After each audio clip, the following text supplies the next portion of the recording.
And so today we finally managed to come together and discuss what we like and don't like and have a civil discourse about our disagreements and agreements. Would you like to introduce yourself, Anomaly Inc?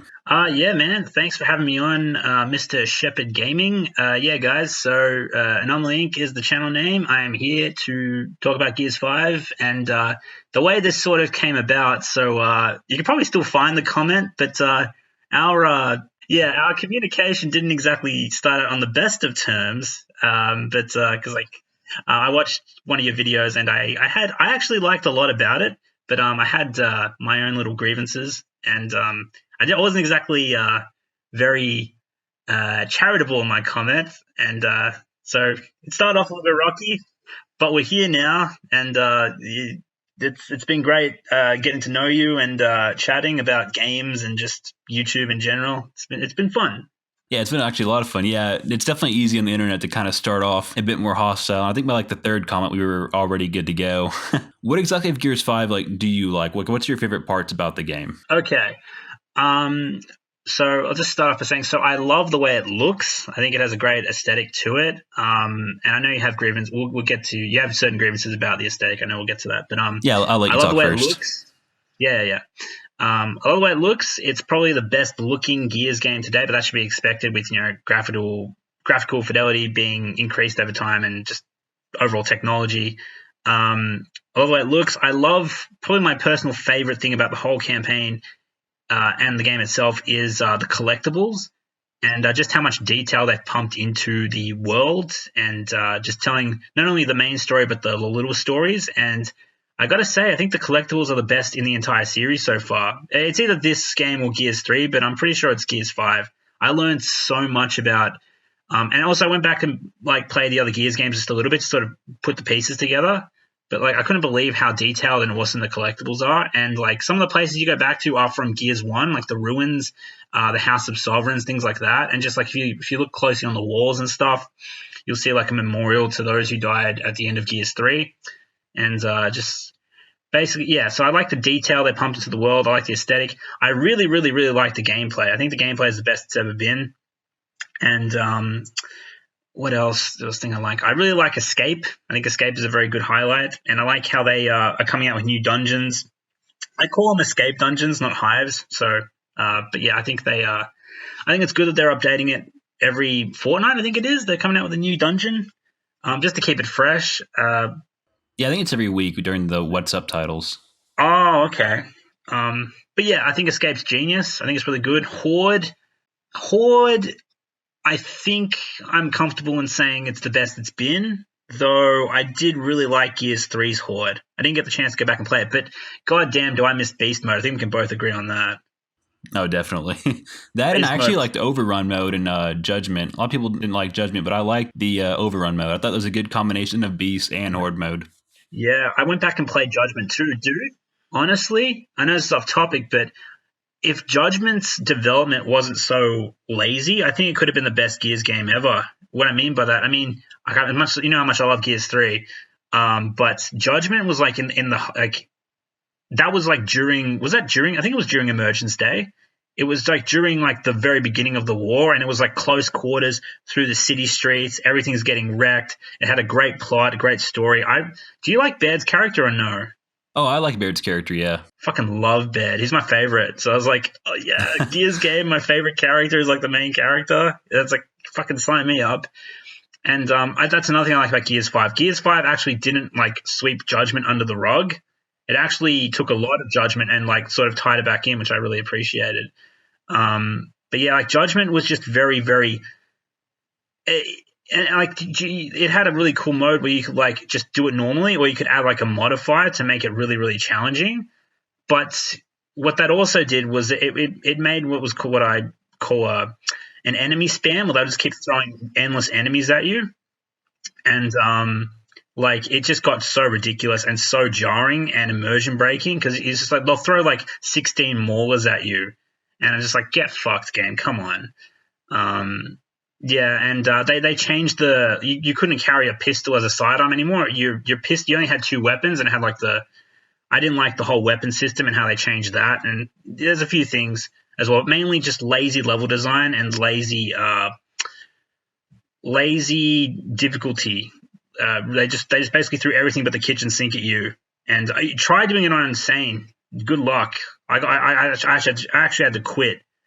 And like, you know, I said it with Gears 5 too. Like have you attempted Gears 5 on Insane yet or no? I have, yeah. It's really, really hard. It's definitely one of the hardest Gear games on Insane, without a doubt. Man, like it's really difficult. It's like Gears 4 I couldn't complete on Insane. Gears 5 I got a fair way through, but like I got up to the massive ice lake battle and I was like, nah, fuck this.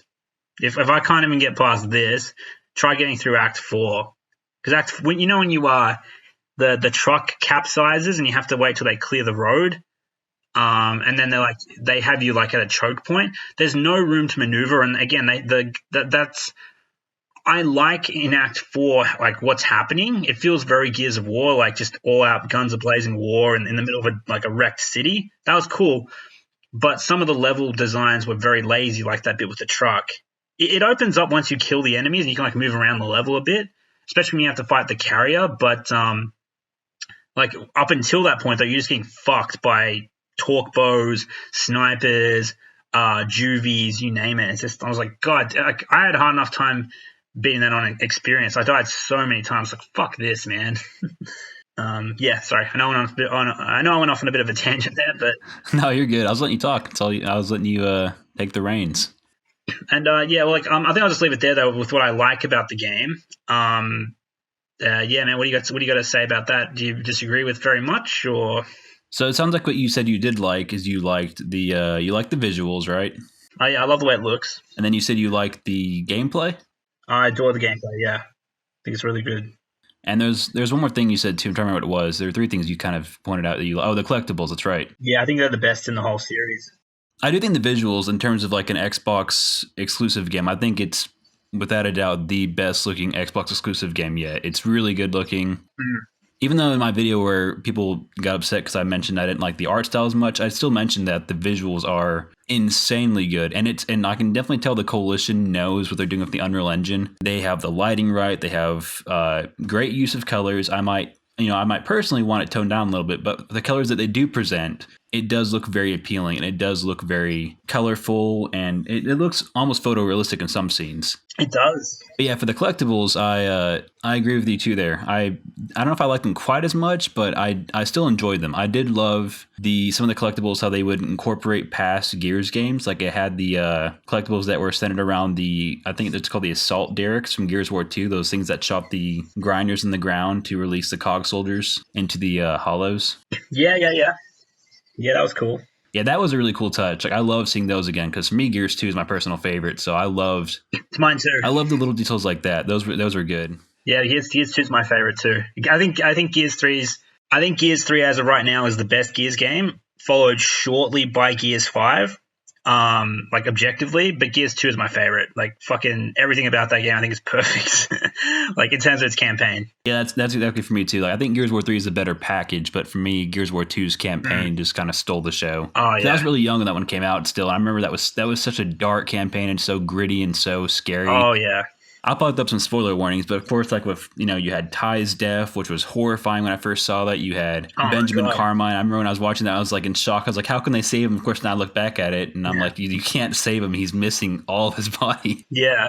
And then Maria's death, that was terrifying as well. Yeah, no, I agree. I think Maria's death could have been built a little bit better, but like it definitely was very well executed in terms of like how impactful they made the scene.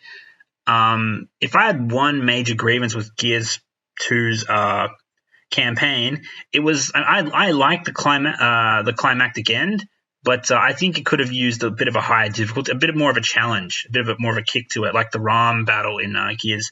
Although the Ram battle's kind of it felt epic, but like in terms of its design and like how cramped it is, it was like I recently did it. I think it was on Insane or Hardcore. It was so fucking retarded because he couldn't move anywhere and he just like kill you in one shot. Oh, I know, yeah. Yeah, some of the old Gears of War mechanics, if you look back at them, I mean, of course, this is like fall games. It doesn't hold up quite as well, but it still has like that nostalgia feel for us, obviously. Yeah, oh, definitely. So yeah, the one thing I disagree, the Gears 5, I also agree with the gameplay. At first, when I made my videos and stuff and I played Gears 5, I didn't go back through and like play Gears 1 through 4 before 5 again. Yeah. I just kind of jumped straight into 5. The gameplay when I first played it, I actually didn't like it as much. I was like, oh, this is not Gears of War. But then I went back and replayed the older Gears games. I do appreciate of Gears 5. I do appreciate it. It is really smooth. It's super, super smooth. You feel like I know there's a slight delay that some of the professional guys are talking about. Like there's a slight lag for multiplayer. I'm not as big of a multiplayer guy, so I don't know about the lag quite as much as they do. But I do like how when you run, the screen doesn't shake and stuff as much anymore. Because I went back and I played Gears 2 and 3 a couple days ago, and I got a lot more motion sickness from just running constantly like that. I mean, it took me a while to get used to it, but in Gears 5, I like how it's very, very smooth and very, very modern for a lot of parts. And I do think the Coalition has done a phenomenal job recently with their gameplay adjustments for multiplayer. I just like the new, basically, because I think they improved it in Gears 4. And what I liked is what they basically kept all the improvements from Gears 4, like the cover assassinations, things like that, and they just sort of like added to it, which I really liked. The one thing I'm kind of mixed on is the whole, I suppose this only applies to the campaign, but the whole Jack mechanics kind of oh yeah, no, I'm against that. I didn't like that at all. You don't like just the mechanics of Jack itself, like choosing an ability for him, or just the RPG progression? I don't mind. I think the RPG progression could have maybe worked for a campaign, but I didn't like it. I didn't like it being used solely for Jack. I didn't like that you had to use Jack so many times to go inside of tunnels and stuff and unlock doors for you. Because when I first played the campaign during the first couple days when it came out, there were so many glitches of Jack where he'd get stuck in the hallways or just not follow us and stuff, and we literally couldn't do anything, and we had to restart the app because of that. Yeah. What about Dell? Dell would get stuck in the floor, and you'd have to fight basically a swarm boss all on your own, like in the train tunnel. I got up to that part in Insane as well, and the same bug was still there. You'd jump into the tunnel, and you'd have to fight this carrier. And I'm like, where the fuck is Dell? And he's like, half his body's in concrete or like in rubble, and he's just not moving. I'm like, thanks, you useless fucking character. I hated Dell so much. Yeah, I played most of it in co-op, so I didn't have as many issues with the AI characters, but I definitely had a lot with Jack. Yeah, well, I mean, like, what about that mining mission? How retarded was Jack in that one? The one where you had to like get the phosphorus. Oh yeah, no, I agree. Like I said, I there's so many instances throughout the campaign I just did not enjoy how heavily they incorporated Jack. And I really didn't like how he was utilized in the end. I won't say that here exactly, but I didn't like his utilization in the end. I mean, I actually kind of found that kind of endearing and cool, but to each their own. I suppose that's a matter of perspective. But like in terms of Jack's, yeah, that's definitely that's not objective anyway. That's definitely all subjective. Yeah. But in terms of like the AI, the whatchamacallit, the campaign friendly AI, fucking dumb as shit. Absolutely terrible for both Dell and Jack. Like the phosphorus mission, Dell would either not help out at all, or he'd help out, do fuck all. And Jack, the fucking thing you're meant to protect, he's holding the goddamn phosphorus. And like, okay, Jack, stay back no, wait, where are you going? No, come back here. No, Jack. And you can't even use any of Jack's abilities. And, you're like, okay, we're home free. We're out on the train tracks. Like, the sun is shining. And, oh, fuck, there's a mulcher. All right, Jack, wait. No, Jack. What are you doing? And then you have to, like, basically throw yourself at this motherfucker. Or he's just going to just spam Jack with the bloody mulcher weapon and just kill Jack in 2 seconds, which is exactly what happened to me. And, like, it happened on both my shitty playthrough where Dell wouldn't help out at all and Jack had, like, 3% left before he'd die. And it happened on the playthrough when Jack had like 60% left. I had to kill that mulcher in like fucking 5 seconds, or Jack would just go there and just get himself killed instantly. It was so annoying, and it's all because. Have you ever heard of a guy called the Amazing Lucas? By the way. Oh yeah, I'm subscribed to him. I watch a lot of his videos. Yeah, he did a Gears 5, like a brief Gears 5 video, but I couldn't believe it. He like basically outlined my thoughts on the AI perfectly, and he even mentions the mining mission. I was like, thank you, God, like exactly what happened to me happened to him as well. I was like, fucking Jack, get the fuck back here. Anyway, God, but the Horde AI is good. I'm like, why couldn't the Horde AI be the campaign AI? Because they actually help you out in Horde, and in campaign they're retarded. No, definitely very true. So I know the other part you said you really enjoyed was the story, right? Before we get onto that, I'm actually mixed on the story. Okay. It's actually soured for me a little bit, but one thing I wanted to sort of praise before we move on is the level design. I fucking adore the level design for Gears 5. I think I adore the open world. Not a lot of people hated it, but I actually really liked it, and I think it's because, are you from the same camp of people who said like Halo 4 was too linear and Halo 5 was less linear but still too closed in? Like, a lot of people wanted Halo 4 to be kind of like what Gears 5 was, like an open world exploration type game in some areas, even though it's like it's not an RPG, or an open world game. It's just a FPS action adventure game. Because I really liked how it opened up and you could sort of explore and just get a lot more from the world and its atmosphere. How did you feel about that? From Gears 5 or Halo 4? Oh, I mean, like, well, Halo 4 is kind of irrelevant, but like, are you from the same camp of people who say like Halo needs to be less, like, more open worldy and kind of like, explorative instead of being like sort of like on rails and straight line? I actually really enjoyed Halo 4. I didn't like Halo 5. I'll do you one better. I think that what Gears 5 should have looked at for inspiration is Halo 3 ODST. Yes. Because that game had I actually really enjoyed Halo 3 ODST. I think it's one of my favorite games from Halo, actually. Because I love that game's open world so much, and it was so much fun to explore that, and I love the kind of dark, ambient jazz music they had in the background, and I love the isolation and taking out all the patrols and stuff and finding those clues, and then that would jumpstart those cool flashback missions, which were the set pieces that we're known for in Halo. God damn, man, it's perfect. It's actually, I did a video on it. I called Halo ODST an unintentional masterpiece because it was only meant to be a filler title, but I can't believe how much enjoyment I've gotten from that game. Me too. It's one of my favorites.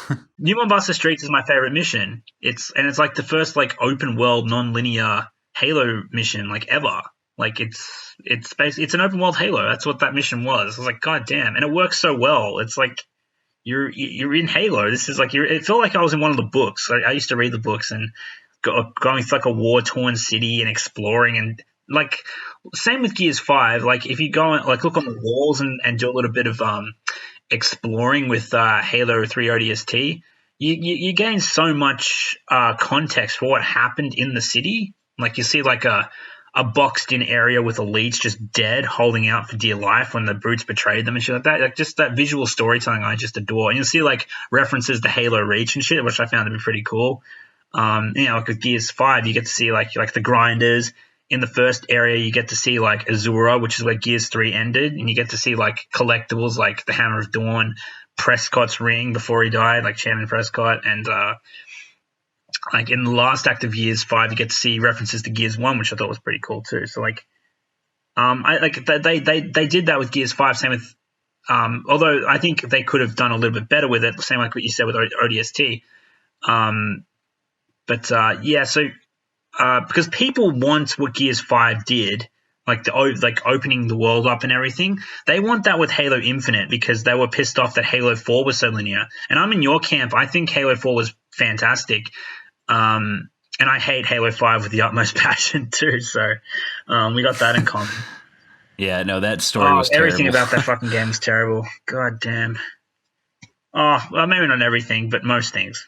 Yeah, so like Gears 5, I enjoyed the open world, like the visuals and the look of it. I really enjoyed the wind flare and the third act. Oh yeah, the wind flare is downright gorgeous, and I love the look of it. Like that alone, when I was playing that, I called my parents in there. I called my little brother. I was like, "Come look at this." I was like, "Look how good this game looks right now." So the visuals again shine in the open world. I just felt like the open world was kind of thrown in last second in a sense for a buzzword because it felt like they could have done a lot more with it. It was still not very open. It was kind of just like a linear-esque kind of path and stuff for some areas. I wish it would have been, a much larger space with a lot more elements. And I would actually wouldn't have minded taking some of the ODST things and maybe even kind of incorporating flashback missions or something like that as well. I didn't hate it to where like I don't want it in the game at all, but I felt like they could have done a lot more with it if they spent another couple months like actually trying to incorporate it well. I gotcha. I think it was because it was like their first attempt at it, and because like you can't just make it open world, you need to have a reason for it to be open world, and the reason was obviously the jack mechanics and like finding relic weapons and shit to sort of improve your arsenal, and also to progress, because you have to go to all the main points before you can progress, because there's something you need at each and every point. But like I can definitely see how they think the jack mechanics were tacked on, because it was sort of like it was to give the open world purpose. But I think for their first attempt at an open world, they did a pretty good job. I think it's a good stepping stone. I think I said in my video. I'd like to see it return, but I want to see, like I think you said it too, I want to see a more like sort of gritty style Gears game, instead of, even though Gears 5 was gorgeous, it was just missing some of that dark and gritty atmosphere of the older games. And we kind of got a little bit of that back in the fourth act, which I really liked. Yeah, I like that, and I also did enjoy Gears with 5, the sorry. I think it's in the second act, right? You get back to New Hope. Yeah. No, wait. New Hope. Yeah. Sorry. Yeah, no, I love those. I love those callbacks, and they even played like the same kind of Gears theme in the background there too for a second. So they had a lot of nice callbacks. So I think the open world was poorly implemented here, but had they increased the size, had they made the story revolve around it a little bit more other than just Jack, and had they included like enemy patrols that you could engage or not engage, that would have greatly helped it out. Yeah, I gotcha. But yeah, no. With you know, for the fourth, because like you know how they brought Niles back. Can I say that? Is this a spoiler? I don't know if this is a spoiler podcast or not. Let's try to keep it mostly spoiler free, but towards the end we'll talk about that one big decision that happens. Yeah. Oh yeah, that we can't not talk about that. But like I just thought like because like when they did bring Niles in the end of Act 2, I was like, you know what? When I was going through Gears 2, much as I love that campaign, I was like, what the fuck were they doing there? I always wondered, and I was like, yeah, that's cool. They reveal what the hell was happening, even though there was like zero context for it. I mean, I like the era of mystery that Gears 2 brought to the world of Serra and like the Gears universe and timeline. It did expand a little bit without revealing too much, but yeah, I like how Gears 5 sort of ties in pieces from like pre-Gears 1, Gears 2, and Gears 3, and sort of ties them all together, and Gears Judgment, and ties them all together. That was like one of my favorite parts of the story and the collectibles. But the story itself and the transition from Gears. Let's talk about the story now. Like I said, I liked it first, but I feel it's kind of soured on me just a little bit because. Let me ask, what did you think about how they treated JD? Yeah, I'm entirely opposed what they did with JD. I didn't like how for the first part of the game they really tried to villainize and criminalize JD. I was entirely against that decision. Thank you, Jesus Christ. I was like, it wasn't in character. In Gears 4, he's not like that. I hated that so much. Well, I mean, I thought the idea behind that was, you got to tear JD down to prop Kait up. And I actually liked Kait more in Gears 4 than JD. I thought JD was very bland in Gears 4. I thought it was very stereotypical. No, I agree with you. I mean, I enjoyed actually Gears 4 a lot more than I think most of the fan base did. But I agree with you. I think JD was kind of bland, but I still really liked him because he's Marcus's son. You're gonna love him regardless. Yeah. No, I agree. But I agree. I thought Kait was better in Gears 4 as well. Yeah. Well, she wasn't trying to be like. And I still liked her in Gears 5. I just think there's times again where the writers tried to force certain things. They tried to force you to feel certain things when you really didn't need to, or when it was just inappropriate. Like, for example, again, I hate what they did with JD. I like the transition, like how they start you off as JD. I was like, oh, okay, cool. So they're not just completely abandoning JD. You get to play as him. And then they like pull this, like JD kills innocent civilians, or even though they weren't, they were hostile, and they're like throwing flaming bottles at them, and he opened fire, and it's like, I'll try and keep this as political free as possible to any viewers, I promise. But yeah, like that part right there kind of felt to me like they're trying to mirror a lot of U.S. politics stuff with the sense of, like the military being evil and opening fire on civilians. And they, like you said themselves, like they literally claim in the game, like they're like, oh, they're so innocent civilians, but they're throwing fire bombs at the army. That's not innocent. But even then, I wouldn't think that JD's going to say, just start killing them all. I feel like they would say, use like some methods that you're going to knock them down and knock them out, but not kill them. Well, yeah, that's exactly right. I didn't think that was JD's character at all. It felt like they really pulled that out of their ass. And the timing was very bizarre. Now I'll get to that in a second, because like everything, the dynamic between JD and Marcus in Gears 5 is one of my favorite parts. And God damn, do I love old man Marcus. I think I like old man Marcus more than I like OG Marcus, to be perfectly honest. But we'll get to that. Shut the fuck up, Foz. Yeah, I just like I was saving that, but yeah, that was I think everyone just fucking was like, there it is, thank you. In regards to we'll talk about the legacy characters in a bit, because I actually maybe we can wrap this up really quickly, actually, this part, before we get back to JD. How do you think they treated the legacy characters? Because I think they actually, one of the things I liked most about Gears 5 and respected most was they treated the legacy characters with respect, unlike, say, Star Wars, for example. And, like, I was like, the legacy characters aren't the focus, but they aren't shit either. And I was like, thank you. Like, God, like, Marcus is still great. Baird's fantastic. Cole is Cole, but he was a little bit, I thought he was kind of wasted just a little bit, but he was still himself. Yeah, I did too. Yeah. I mean, he's a Cole train. I fucking love the Cole train. They really needed to use him some more. Did you actually think he died in Act 4? Yeah, I did. Did that? Yeah, me too. I was like, if he's dead from that, I mean, that was actually kind of a badass way to go out, but it was so sudden and jarring. I was like, no. Like, don't you fucking... It's like, obviously, that's not quite the case, but, yeah. Yeah, no, they already pulled that trick once in Gears 3 when he did that thrash bolt thing and the bomb exploded. I thought he died there, too. Oh, did you? Yeah, I don't think you had me going in that part, but I liked playing as Coltrane, though. They had me going with Carmine, though, because I was like, is Carmine dead? I can see his helmet on the sand in Gears 3. And I was like, no! And it's like, oh, he picks it up. Yes! Yeah, I also enjoyed like Uncle Carmine in Gears 5 to his niece, Lizzie Carmine. Yeah, it was good to see him back. I was like, oh, cool. Yes, another legacy character. And yes, he's not treated like garbage. But they had to, and speaking of the Carmines, they had to kill a Carmine, didn't they? And that Well, I'd rather have Lizzie die than Clayton. I love Clayton. Clayton's a fucking boss. Legend.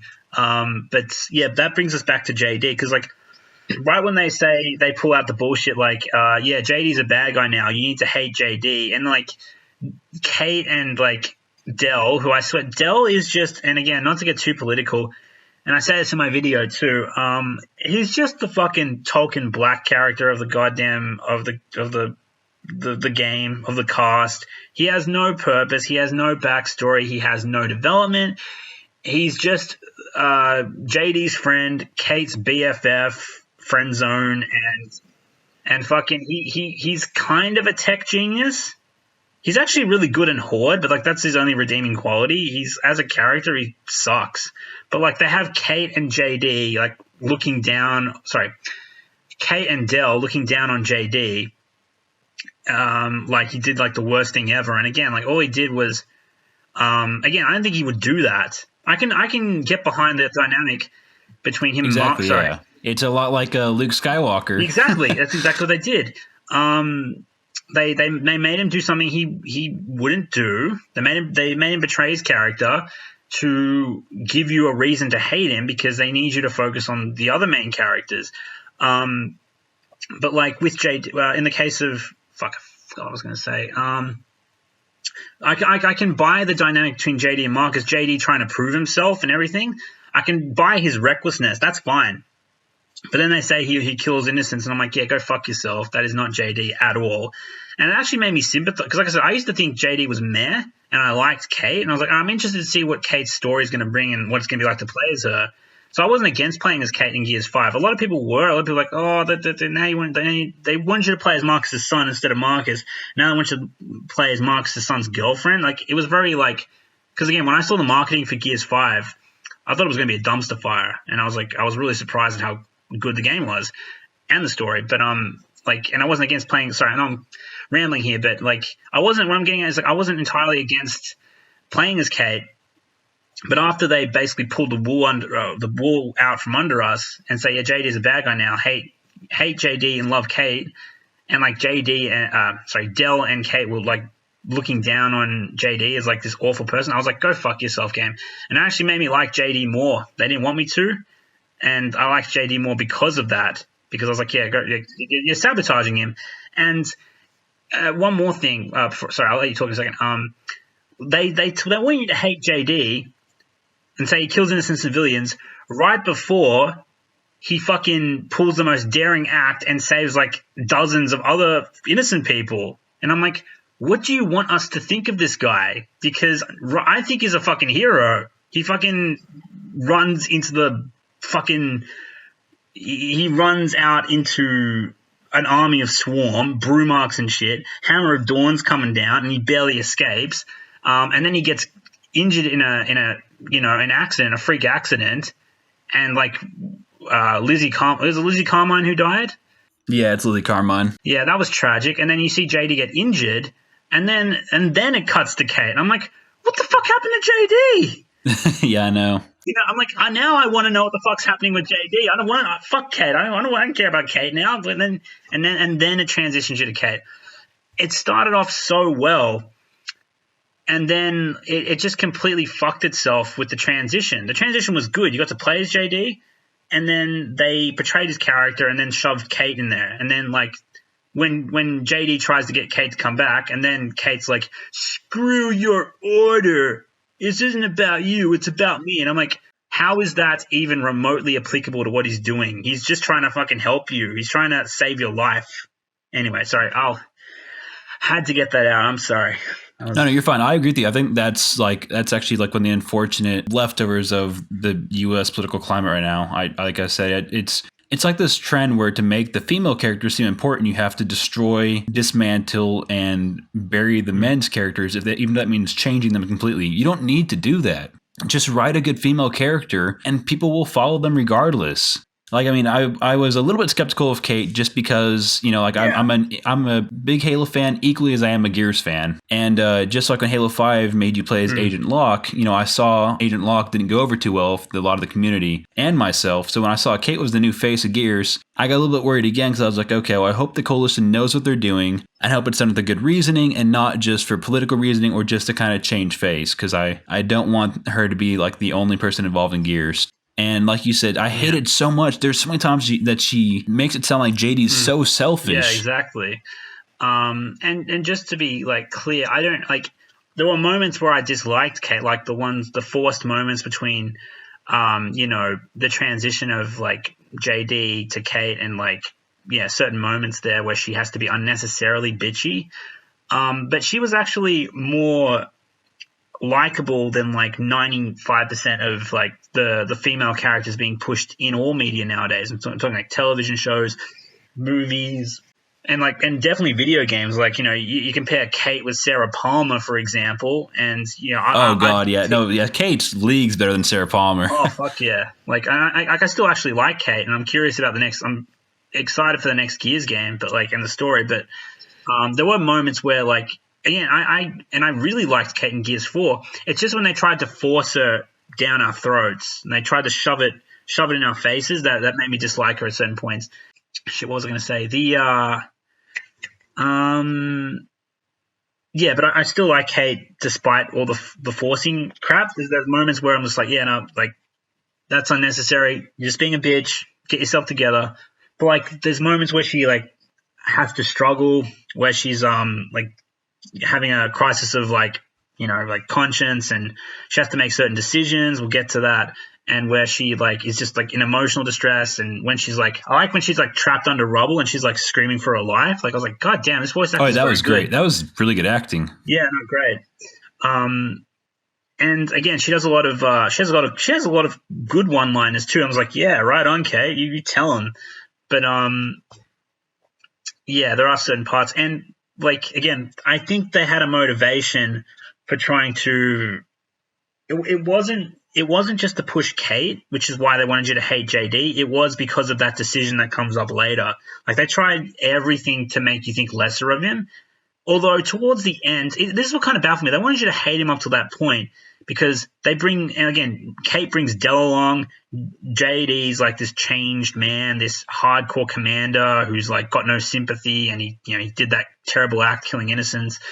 But then, like towards the end, he like comes around, is the nice guy again. He's old JD. Fars is a good all of a sudden. Like, did you say that they cut things out? You're like, there was a piece missing of the campaign? Because I'd buy that. I think there was like a bit of a cutout because it is a bit of a jarring transition between Act 2 and Act 3. Just like how the characters were kind of flipped a little bit. Like everything's fine and hunky dory. Yeah, and I agree. They said they wanted to do a 4-act instead of a 5-act. But I think they could have benefited from an extra act in between 3 and 4. Yeah, I would have liked to helped out a little bit more. Maybe they'll do a DLC where you get to see what JD and Fars got up to. If they want to charge like $20 for that, and it's like a whole new act of like 5 missions or something, I'd pay for it. I mean, well, maybe not $20. We'll get to the microtransactions, everyone, but we got a lot to say about that. We both do, yeah.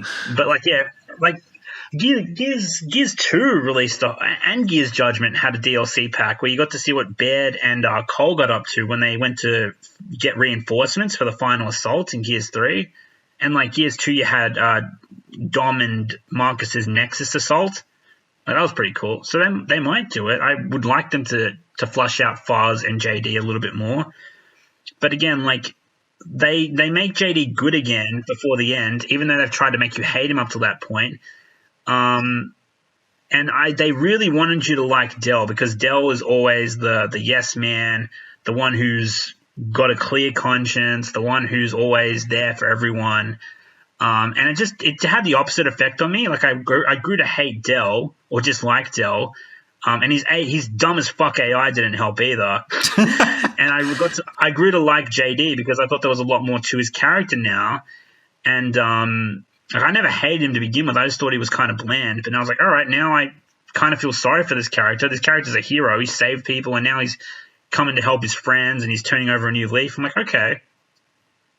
But yeah, then that decision happens, and we'll cover that when you're ready, I think. Yeah, right before we cover that last decision, all I want to say is like I agree with you. I think the story overall, there's a lot of good in the story. There's a lot of nice introductions of lore. Like you said, good treatment of the legacy characters. Better writing with JD and with Kate. But I really do think that the story in terms of the characters and how they act toward each other, they needed an outside perspective. And like you and I are talking about right here, there's a lot of good there, but the characters are inconsistent and it's pretty obvious at points. And some of the things that they do, like with JD, are so out of character, you feel like if they had kind of looked back at that a second time, they would have realized that they needed to add more substance and believability to that. And now we can talk about that that ending, which I am entirely against. The ending or the decision? The decision. Okay. I saved JD. Didn't even think about it. I was like, yep, JD's my boy. You guys tried to make me hate him. You absolutely failed. You made me like him instead. And Dell has just been an annoying piece of shit this whole time. Fuck Dell. Saving JD. And yeah. That better be the fucking canon ending, or I'm going to make another video about it. I said as much in my video, the video I did make, because like when I did my Gears video, I was like, there's too much to talk about. It's already an hour and a half, and I haven't even gone full in depth on the story. I made it spoiler free, but like if they, and here's another thing, like on the Gears 5 Twitter poll, whatever, they did like what is it? A like for Dell and comment for JD. And people and the likes won out, like the likes for Dell outdid the comments for JD, and I'm like, you do realize that liking a picture is much more easier than commenting on a picture, like, yeah. And I was like, and that's what I mean, like that, like I have this theory that their agenda is to write JD out of the story, make you hate him, make you choose Dell instead. and based on how many people do it, they're going to decide the canon ending on who the majority of people picked. Yeah, they better not let the Twitter And they're trying to audience make it- decide the game's canon endings. I'll be pretty pissed off if they do that. Well, I mean, it wasn't explicitly to say which ending did you pick, which ending you like better. It's just like, I think it's just like which character do you prefer? If you're a Dell guy or a JD guy, and easily a JD guy because again, there's a lot more to JD. He's Marcus's son. I'm not going to kill Marcus's son. I do like how there's two endings though. You get to see Marcus's reaction to it. But it doesn't really go anywhere, though. That's the thing. It's a good reaction, but yeah. With Dell gone, it can actually go somewhere with JD. Dell was a dead-end character anyway. Although killing off JD, I suppose, would give him a little bit of depth, but you never get to really see the relationship between Dell and JD. You can assume a bit, and it would add a little bit to Dell, but I mean, Dell is just a dead-end character. There's absolutely nothing to him. Whereas JD, they actually gave a lot to this game. I'm not going to kill him off. But yeah, what was your reasoning behind it?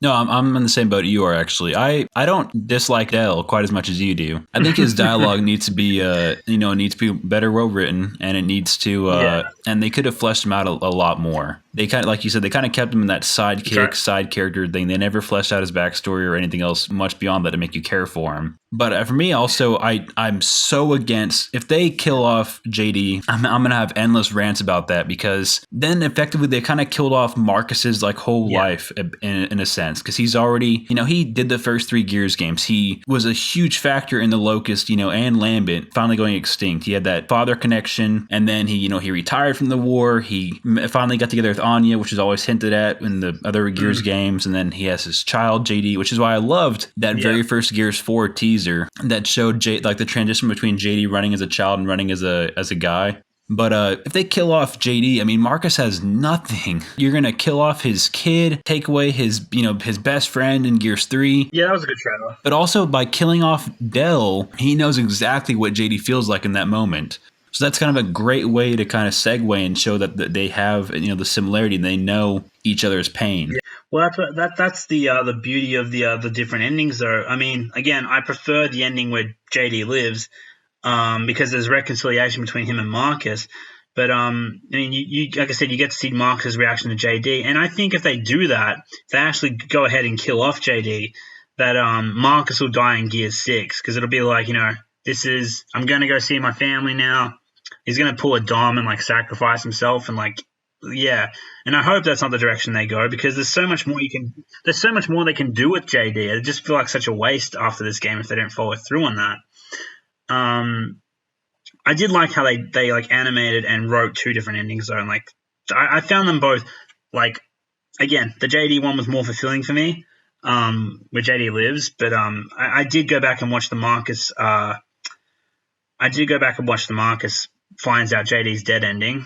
That was pretty heart-wrenching. Yeah, I watched it on YouTube. I couldn't do it in person. I had to watch it on YouTube.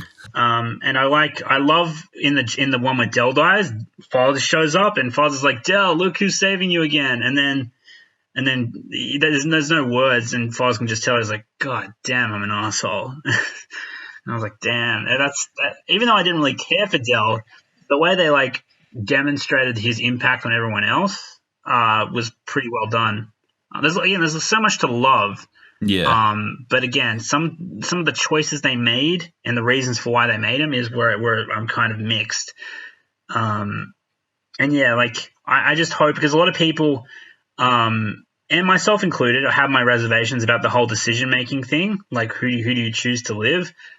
But again, I just hope they do something good with it as they move into the next Gears game. Yeah, I'm against the kind of split decision anyway because I feel like Gears of War has never been kind of the game to have that. It's kind of they played Mass Effect and hey, it's kind of cool is the Mass Effect carrying over the endings. But as you said before, they're only going to make one ending canon for production reason. They can't produce 2 separate games entirely based off that because it would have dramatically different consequences. I mean, they could. It would just be more effort. But isn't there books about Gears? They'd have to tie that canon ending with the books. That's a good point. Yeah, that's why I think they'll make it one ending. They'll make a canon ending. Because again, the books have to abide by that. Unless they want to write 2 variations of the books. Again, it's just more work. And I've never read the books though. I've heard the books aren't very good, but I could be wrong. I'm open to a second opinion, having my mind changed. But yeah. And is there anything else you wanted to discuss about the story, or because we still got to talk about Horde, Escape, Versus, and microtransactions. Yeah, no, I mean, well, I'm sure we'll have more podcasts in the future to talk about like more in-depth subjects in each one. So I think we covered the story pretty well. Yeah, I think we have. It sounds like we both it sounds like you liked it a lot, and then I think I can agree, actually. I might have been a little bit too harsh on it at times, but I haven't done my campaign video yet, so to be fair, I haven't covered this aspect yet, and I do actually enjoy parts of the campaign and like the level design. I really did enjoy a lot of the level designs, especially in Act 1. I guess it's not exactly spoiler warning, but I loved also the introduction of that big creature reveal too, which I've showed off my video, so I guess it's not a spoiler. Yeah. That was cool. I'm looking forward to that campaign video. I'd like to see what you have to say on that, but in a more polished format. But yeah, man, it's a great campaign, great story. I just think it was a little too short, and I think there were some questionable decisions with both some of the things that happened and certain characters and how they were treated. But all in all, I think it was pretty damn good. Like, if I had to give the story a rating out of 10, I don't usually do this, I give it an 8 out of 10. Maybe a 7.5 out of 10. It was good. It wasn't fantastic, but it was good, with some parts that excelled and some parts that really could have used a little bit more work, or should have just been cut out entirely and just replaced with something a bit more sensical. Yeah, and that's what I'll say. Actually, a phenomenal review there. I could probably give it like a 7 out of 10, just slightly lower, just because I think the open world could have used more, a bit more polish. But other than that, I think your rating is pretty spot on. I just think I think they should have played it all the way through after they finished it and said, you know what, we need to add in some more writing here. Let's add a couple more missions between Act 2 and 3, and let's maybe not villainize JD, and so they could have benefited from another couple months of looking at the campaign solely. Yeah, I'll exactly. Toast, absolutely. You said pretty damn well. That's pretty much all my grievances summed up. I'm surprised we actually agreed a lot in the campaign. So do you want to get on? We did, yeah. Do you want to get onto the multiplayer then? Do you play a lot of the multiplayer? I do. I see a lot of my subscribers and stuff. I know a lot of people in the forums and Twitter and stuff are sending me all kinds of hate because, they're saying I'm not a very good multiplayer player and not a very good versus person. And that's true to an extent. I used to be a lot better at versus and Gears. Back when I only played Gears War Ultimate with my one buddy, we would work out for 3 hours, come back home, grab like 2 or 3 beers, and then just play the hell out of versus mode. You've seen I play a lot of games nowadays. I play at all times. I'm playing around 3 to 4 games, and right now I'm playing Modern Warfare like crazy. I'm incredibly addicted to it. Me too. I'm playing it like a motherfucker. Yeah, Gunfight's my mode, and I play that like crazy with one of my best friends. So right now, going between a first-person shooter and Gears of War, I'm just awful at its multiplayer. I didn't play it enough. Here's the thing, I couldn't find enough games to get ranked. I didn't play the ranked. I played the casual just because I found I've never been a competitive Gears player. I joined the Gears. I got Gears of War 2 towards the end of its life cycle. All right, so basically Versus was already, except for the very competitive players that just absolutely destroyed me with the Nasher. And by the way, Gears of War 2 took ages to have its Versus fucking fixed. You couldn't find a game in any versus match except Horde. It was absolutely unbearable. But hey, that was part of history, though. I love those first couple of days where you would just walk around trying to hold down your chainsaw button, and you were just lagging like crazy all across the map, just hoping for a kill. Yeah, I wasn't around. I wasn't around for that. I kind of feel bad. Because I got my Xbox. Oh, it was terrible, but it was funny. Because I missed out on peak Halo 3 as well. I got my 360 pretty late. I was still on the Wii by then. But anyway. Oh, damn. Yeah, peak Halo 3 was the best time. I got into peak Halo Reach, though. It's definitely my most nostalgic Halo, that one. But, yeah. So, but yeah, like, in regards to the Gears multiplayer, because I got destroyed and because I wasn't really big on Gears multiplayer, like Versus, I kind of left it alone. Like Gears 3, I left it alone. Although Gears 3, I'd say I had the best time with. I didn't get into 4's multiplayer at all. I played the campaign. I thought it was meh. And then I left 4 alone. Like I didn't even play much of Horde in 4. I just kind of I was very disappointed by 4, but then I replayed it and I liked 4 a lot better the second time I played it. But yeah, by that point, there was no multiplayer there. So what I'm getting at is I've never been big on the multiplayer, but with Gears 5, I really like it because there's so many more modes for casuals like myself. But they also keep the competitive modes as well. And I'm not too educated on it, but like I like the arcade mode where you get like little kill streaks based on the character you choose. I think that's a neat mode. But the issue with that is if you get kill streaks, and your primary weapon is an enforcer instead of the lancer, or it's a hammerburst instead of the lancer, you're going to get fucked up because the lancer beats out both of those things, and the lancer can get headshots now. So you find yourself not, or I found myself at least, not picking characters which would spawn with an enforcer as their primary. Like if you get enough kills to purchase a primary weapon instead of just your pistol. No, in arcade you spawn with your primary too. Excuse me. Yeah, I wouldn't pick a character that spawned with an enforcer. I spawn with a lancer always, and I do a lot better for it. Would you agree that the lancer's too overpowered, or like the other guns were just too nerfed, like the hammerburst and the enforcer? Because the enforcer's recoil is ridiculous. You have to be right next to him to use it as it was meant to be intended. It's a submachine gun. Yeah, no, I agree. I mean, like I said, I'm a big versus guy, but I'm not, as dedicated as some guys are. And that's why I can never be a versus or a dedicated Gears YouTuber, because I don't have enough passion to play, the versus mode for years to come. For me, and it sounds like for you too, for me, Gears of War is that total package of, the campaign, the versus, and the co-op modes. Right. I mean, honestly, when I first came out, I didn't hate Gears 5 multiplayer too much, other than the lag issues. It was only kind of after I played it for, after 15, 20 hours, I realized the faults, which, GGZI had, he covered really well in his videos, which is just that the Lancer at the time was really powerful. And, thankfully now they have made a lot of balance adjustments, and they've made a lot of changes to the multiplayer. And it sounds like now the ranking actually finally works as well, so that's great. So I don't have too many complaints with the multiplayer, but I do think still, we need a lot more maps. And I also, in ZI's video was really interesting, because he said that it was the Lancer and the Gnasher that was overpowered. And in some sense, I still agree with that, because the Gnasher now, it seems like whenever I fight someone with the Gnasher battle, it's always a 1-hit kill or a 2-hit kill minimum. The only way to get a guaranteed 1-hit kill in the older games is you had to be right next to them. And now it feels like you can get, 1-hit killed from like 10 yards away at times, and it's ridiculous. I think I don't know about that. Maybe they tweaked it, because definitely here's the thing: the Gnasher was one of the things that turned me off Gears multiplayer, because I found myself only resorting to that because it was. I thought it was always overpowered. In Gears 1 and 2, I try use the Gnasher, I try use power weapons. All it would take is someone sprinting through my shots and just blind aiming, Gnashering me in the face. What I mean is I found that to be kind of fun. Like if you run around with the Gnasher, roll and just blind fire it, but you tilt your hips in the right direction, you'll just one shot them if you're close enough.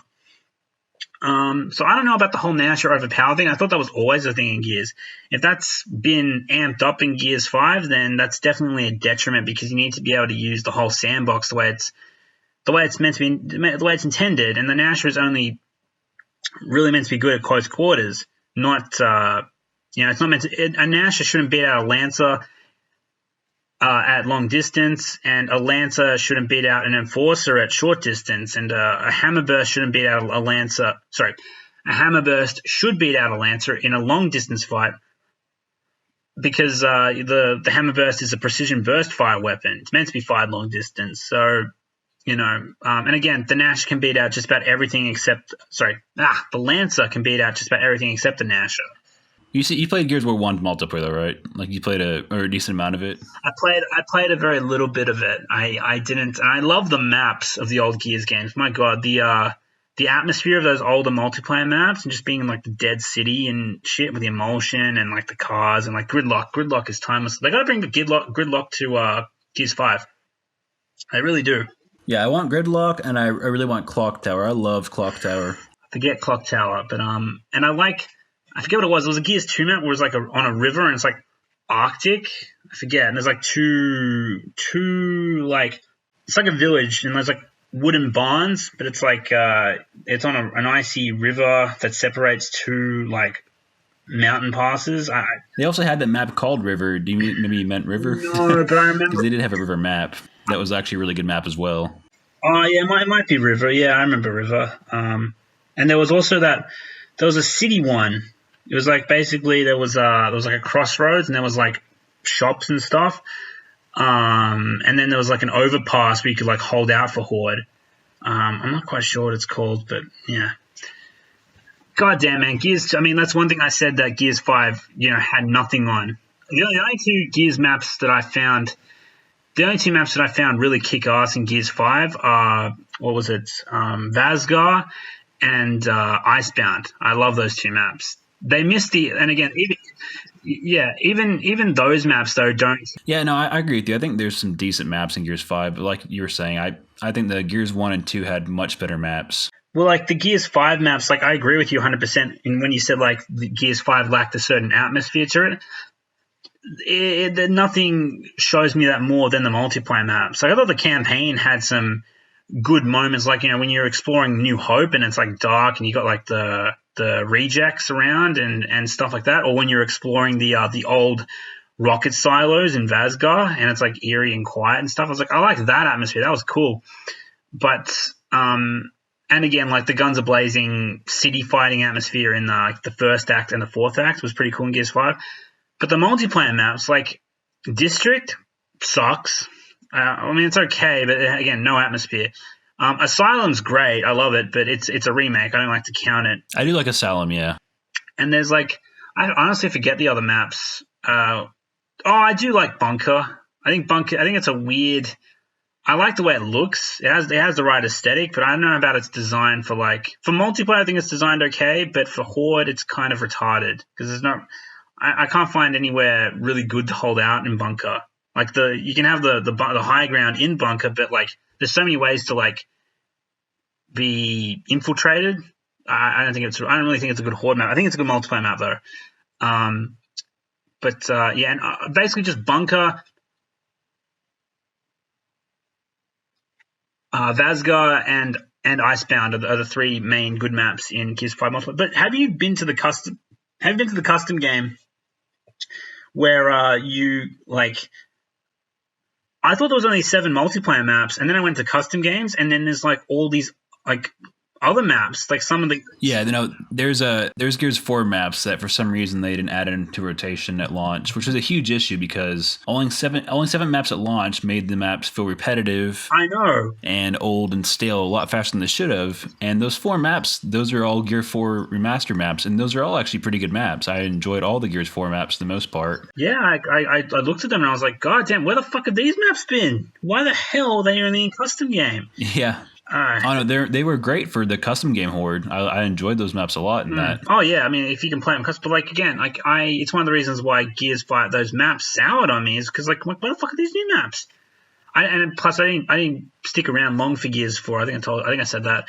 So I would have liked to have played those. I remember the barn map. That was all right. I played like two matches of Horde on that. That was fun. That was decent. But like again, that really pissed me off how there was like those maps missing. But like, yeah, like I think we can both agree that the maps for Gears 5 aren't that great. There are some really good ones, but they're very few.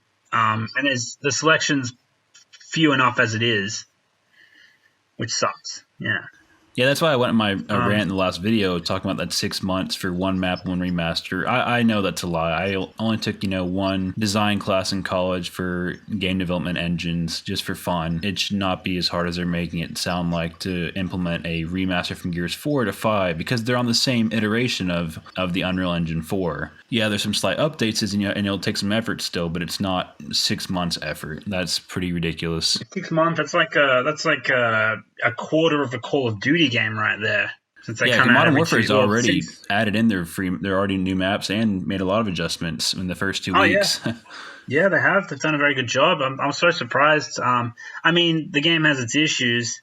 It's they got to do something about. They got to slow down. Like they got to make camping a bit less viable because there's a lot of camping. But other than that, the it's pretty great. But anyway, that's off topic. We got to get. What was I going to say about the multiplayer for Gears 5? What would you say about the variety in terms of what it offers, like for casual and competitive?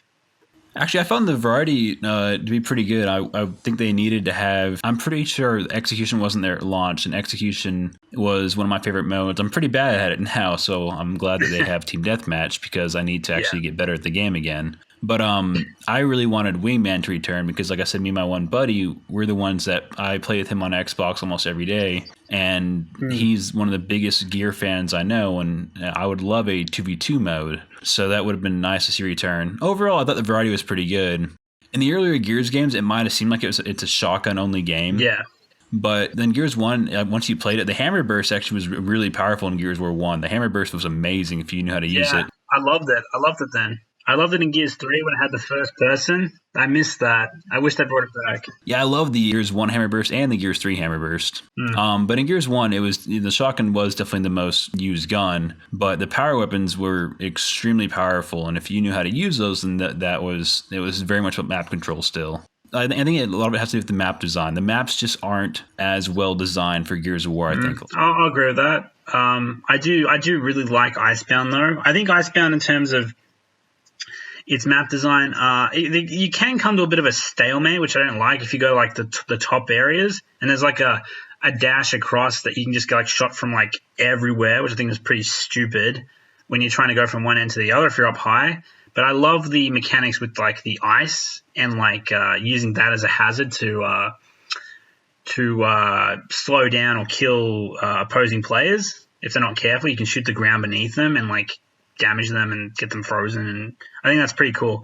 And again, Vazgar I really liked as well, but I don't think Vazgar has those like sand spires though, those glass spires which you can like shoot and it like falls onto them and like it can kill enemies, because there was definitely that in the campaign, but yeah, no, it's not there in the multiplayer maps. Dang, they should put that in there. That'd be cool if you can use that as a weapon against your enemies. Yeah, it's another thing too. I liked in Gears 2 they tried to kind of introduce like those dynamic weathers events and stuff that would happen during the maps and kind of change up the gameplay. I think Gears 5 could greatly benefit if they had wind flares, appear during multiplayer at times, or have inclement weather. Yeah, that'd be cool.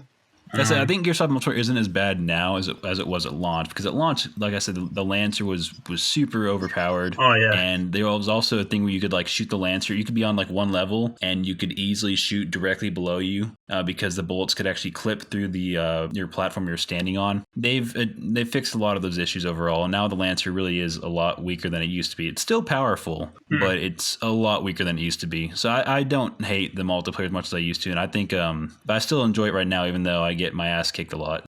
Would you say that the Enforcer and Hammerburst are viable now with the Lancer being nerfed? Because I actually haven't played it since it got nerfed. I still only use those two guns, but I did hear the Enforcer has gotten a lot better now. Oh, that's good. But I've only heard that from like two of my friends, so I don't know if that's I don't know if that's been tested yet or not. I probably should have tested it before I came on this stream, but because I really liked the Enforcer in Gears 4. It was very viable, but in this new game, the recoil is just out of this world. It's almost unusable, and the damage is pathetic too. You have to be literally like right next to them and to do decent damage and to use it as it was meant to be. But I do like the power weapons. I find the power weapons all great to use. And again, like I like arcade, like getting a power weapon from kill streaks. Team deathmatch is great, and another reason why I didn't like Gears multiplayer back in the day. And it's because I'm a casual, I'm not a competitive player, but I found it like I was just getting nashed too much. And the old modes was basically like if you die, you're dead until the round is over. And I found I've always hated that sort of like one life mode sort of thing. And I find the waiting between rounds to be a bit annoying. So I like that there's more variety for people, for game modes that have my play style. I would say that I think there might be a little bit too much variety, because it spreads the population too thin, that I found it really hard to get ranked matches because there was so much to choose from. Yeah, it's actually a good point bringing up a small issue. I've had a lot of my subscribers or Twitter followers bring up to me that if they're in the APAC region, which is Australia in the APAC region? I'm not actually sure. Asia Pacific, yeah, that's Australia. Yeah, I've heard that finding matches for you guys can be 10 minutes long, 15 minutes long, like crazy long wait times. Yeah. I think the coalition needs to drastically fix that in some regard. While they need to fix a lot on their end, also it's because the player counts are a lot lower now than they were 2 months ago. Well, Modern Warfare's out, so I imagine a lot of people have jumped ship by now. Yeah, I said in my last video, like you saw, it was Gears 5 was first place when it first came out, and now it's not even the top 25 anymore. It's being beat by games like Dead by Daylight and Friday the 13th. So Wow. its player base is pretty small. We'll never see the actual numbers, but it's definitely pretty small. So, and you have to imagine that those players are split between playing custom games, campaign, horde, escape, and then all the versus modes. Well, I think this is a good time to go into Horde because look at how many Horde fucking difficulties there are. There are 7 difficulty modes. No, 8, because you can play Horde without any multipliers on. But you can play... Yes, thank you. I don't know why there's so many. It's too many. It's to add to the grind. But like, here's the thing. I like that you can add all these multipliers. I think that's cool. And I appreciate that they're giving you that much difficulty to customize your Horde with. Yeah. But it's just too much because there's a lobby for every difficulty. There's 8 lobbies for Horde. Instead of 4 for like casual, hardcore, normal, and insane, there's 8, right? And that's just for Horde, 8 different lobbies. Now the incentive is if you do it on high difficulties, and this is the thing why I don't like. I mean, I don't think this is the coalition's fault. I just don't really. This is more of a player thing. But like, I never understood this. No one wants to sort of press the boundaries. I've tried to get matched with people to do like an elite Horde match or a fucking master Horde match or whatever, and no one's biting, even though you get better shit for it. You have a higher chance of getting better shit for it. So there is some incentive, because you get rarer shit, even though most of the cosmetics are garbage anyway. But I was like, let's try it just for the challenge. No one's biting. Everyone wants to grind out the lower difficulties to get their XP up and their Tour of Duty up. So I'm like, well, fuck, what's the point of the higher difficulties then? They need to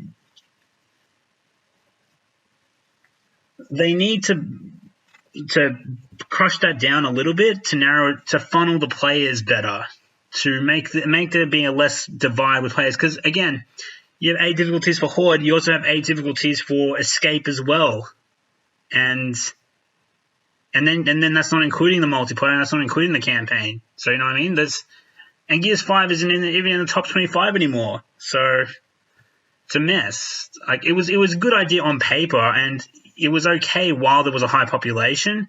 But now that it's kind of diminished a little bit, they need to work on funneling the population a bit better. And they got to bring in the fucking numbers, man. They got to bring in the numbers because, goddamn, if I'm ever going to... Again, I love Gears 5. But I'll be goddamn if I'm going to waste my time trying to find another Horde match for 15 minutes. Yeah, I think also what you're saying is right with Horde. I think that that for the Gears 5 Horde, like the public matches should have maybe just the same 4 difficulties they had in the previous Gears games. But for the custom games, they can keep on those modifiers. Also, I mentioned in my video, and I've said before in several of my videos, that I don't like that the first modifier is to where once you lose a round, you have to restart. Yeah. Because part of the fun in the older Gears games with the Horde mode is like once you fail, you're like, okay, we failed this one. That's okay. We don't need to give up hope. We spent the last 3.5 hours getting to wave 48. Yeah. Wait at the menu screen. Let's plan our stuff out. Everyone, use the bathroom if we need to. And then let's try and figure out what do we need to change. Do we need to change weapons? We need to change locations of our defenses. We need to upgrade something. Well, technically you can keep trying it over and over again. You reach a point where you can't because you lose the power and you lose your defenses. So eventually it's not viable anyway. But I don't like that one-time fail, because I remember, like I said in my video, the first week the game came out, me and my 4 other buddies, we got to like wave 38 or 37 in a public match of one random. Sorry, me and 3 buddies in one random. And all of a sudden on wave 38 after we failed, and I realized then you can't retry it, and I was like, oh, okay, well, what a great time. Yeah, I found that out the hard way too. My first Horde match, we did on an intermediate, and we got to wave 49, and that was all she wrote. And I was like, wait, why aren't we restarting? He's like, man, we didn't finish. And I was like, oh, well, fuck. So I agree with you. Intermediate, the no respawn for Horde needs to be at Master. I think that should be the final difficulty, no respawns. But again, that's to enhance the grind if you fail. though you still get rewarded if you fail before wave 50. You just don't get that note that you don't. It doesn't. The game doesn't recognize that you completed a horde match, though. That's the thing. That's the only thing. Yeah. But in terms of again, too many difficulties, the no respawns bullshit, obviously. What do you think about the actual mechanics of this horde? I know you had some grievances about that. That's where my issue also stems from. The Swarm is an okay enemy. I completely despise the DBs. I'm not for generic robotic factions. Yeah, no, I mean, that's one of the things I hated about Gears 4. When I started Gears 4, I'm like, why is it so clean? Why is it so goddamn sunny? And what, robots? Really? We're starting Gears again, and you're making me fight fucking robots. I'm like, goddamn, fucking create something, create something. You have this blank canvas, and you're going to go with robots. It's just so unoriginal. I hated the Swarm at first, too. Here's one thing I'll give credit to, though. Yep, exactly. The Swarm are basically the Locust mutated and come back to life, because apparently I heard someone saying Gears 5 is like they can't die. Their cells will just morph into something else. Like you can't put them down permanently. Even without the lambent, they died, but their anatomy sort of changed and mutated, because they got stem cells or something, and they just mutated into something else. A lot of the Swarm are just discount Locust, like the drones. Yeah, on my videos I said they were a B team Locust basically. Yeah, but I do like the overly grotesque Lovecraftian sort of monster Swarm, excuse me. Like the Carrier, the Snatcher, the Flock, what else? Pouncers, a few others. Just the really grotesque looking monsters. They're really fun to fight, and I like them a lot. So I was like, there's some they're pretty much brought back the Locust, but they've made them more monster-like instead of more military-like, which I kind of like. I'm not saying they're better than the Locust. I do prefer the Locust because again, OG Gears. But there is some newness there, which I did appreciate, and I can get a kick out of fighting the Swarm because, again, the majority of the Locust, aside from like the odd Corpser, for example, was basically an infantry unit running at you with its own arsenal. Granted, they all fought differently, but it was basically just an infantry unit of a different kind. You had to fight them. Like the Maw, for example, would run at you and throw the mace at you and have a shield, and the Grinder would walk at you and use the Mulcher, and the Boomers would run at you and use the Boomer. But the Pouncers, they move sporadically and shoot you from range, or they'll tackle you. The Carriers the Carriers movement was pretty similar, but they can scorch the earth and force you to keep moving and cause earthquakes and tremors and shit. And then you got the Snatchers bullshit though. Like, remember when they had to make you fight 2 Snatchers in Gears 5? That was fucked. Like, what do you do against that? With those dumbass fuck AIs. Sorry, I gotta get this rant out. 2 Snatchers. They can hit you from anywhere on the map. They can hit you from instantly. Snap your fingers. And if you're surrounded by AI, you don't know which one they're fucking aiming for, and you'll just get downed, like, instantly. And then they'll come and, like, collect your body, and then that's all she wrote. I think it's a good enemy if you're fighting one of them, but 2 is just fucking absurd, man. Sorry. Had to get that out. I can tell. Fuck that bit. Honestly, fuck that. I'm not done. That fucking silo mission we had. And then you're fighting 2 of them. Guess what shows up? 3 fucking Boomers. 3. Each of which can kill you instantly with a fucking grenade launcher. 3 Boomers. What are they called in the Scions? Yeah, 3 Scions show up carrying boom shots. Good fucking luck. If the Snatchers don't kill you, those fuckers will. I had to run as far back as I could and just pray I had enough ammo. You know, I Anyway, think, going back to the main point, I agree with a lot what you said. I think the swarm like actual creatures, as in more of the animalistic looking creatures, I really enjoyed them. I don't like their version of the yeah. boomers or the drones or the snipers or the hunters. I do enjoy the warden. Oh, the warden. That's it. Sorry, I was thinking Yeah, the warden's awesome, and I love the matriarch. That was a great spin on the berserker. I still miss the berserker's kind of old charge and that same iconic sound. that. Oh, so do I. Yeah.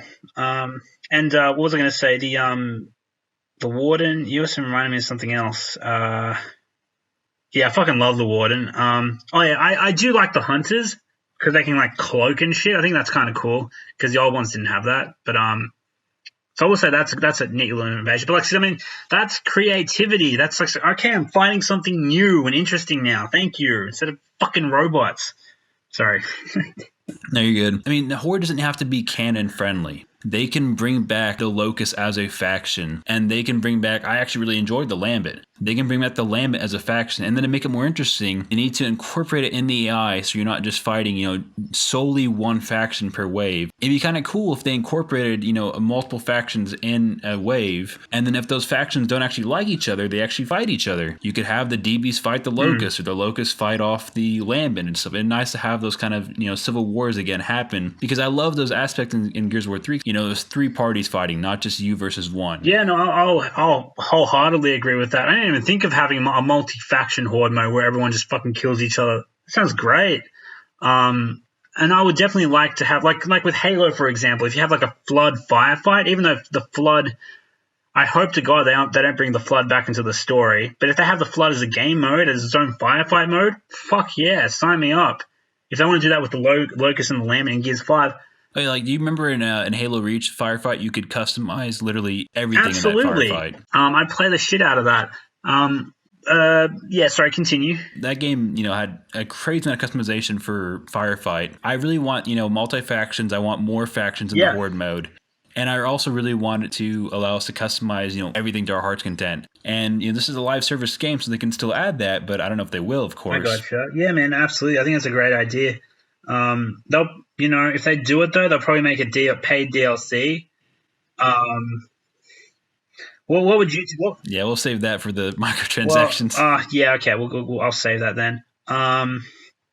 In regards to the characters, in regards to the other mechanics of Horde, what do you think about? I mean, they kept everything from Gears 4, but basically turned the characters into like actual entities and made that part of the progression. So the characters can be modified now, and they have their own special abilities, which abide by their canon in the actual Gears story. Like, again, Fars is the marksman, Marks is the grizzled war vet with like experience, so he can get headshots better. JD is the explosive expert. Dell is the tech genius, and Kait, I don't know what Kait is, but she can use like cloak, which is kind of cool. Kate's Kait, I guess. I love how they brought in Batista, by the way. That was pretty cool. But yeah, no. What do you think about the whole character customization thing they incorporated?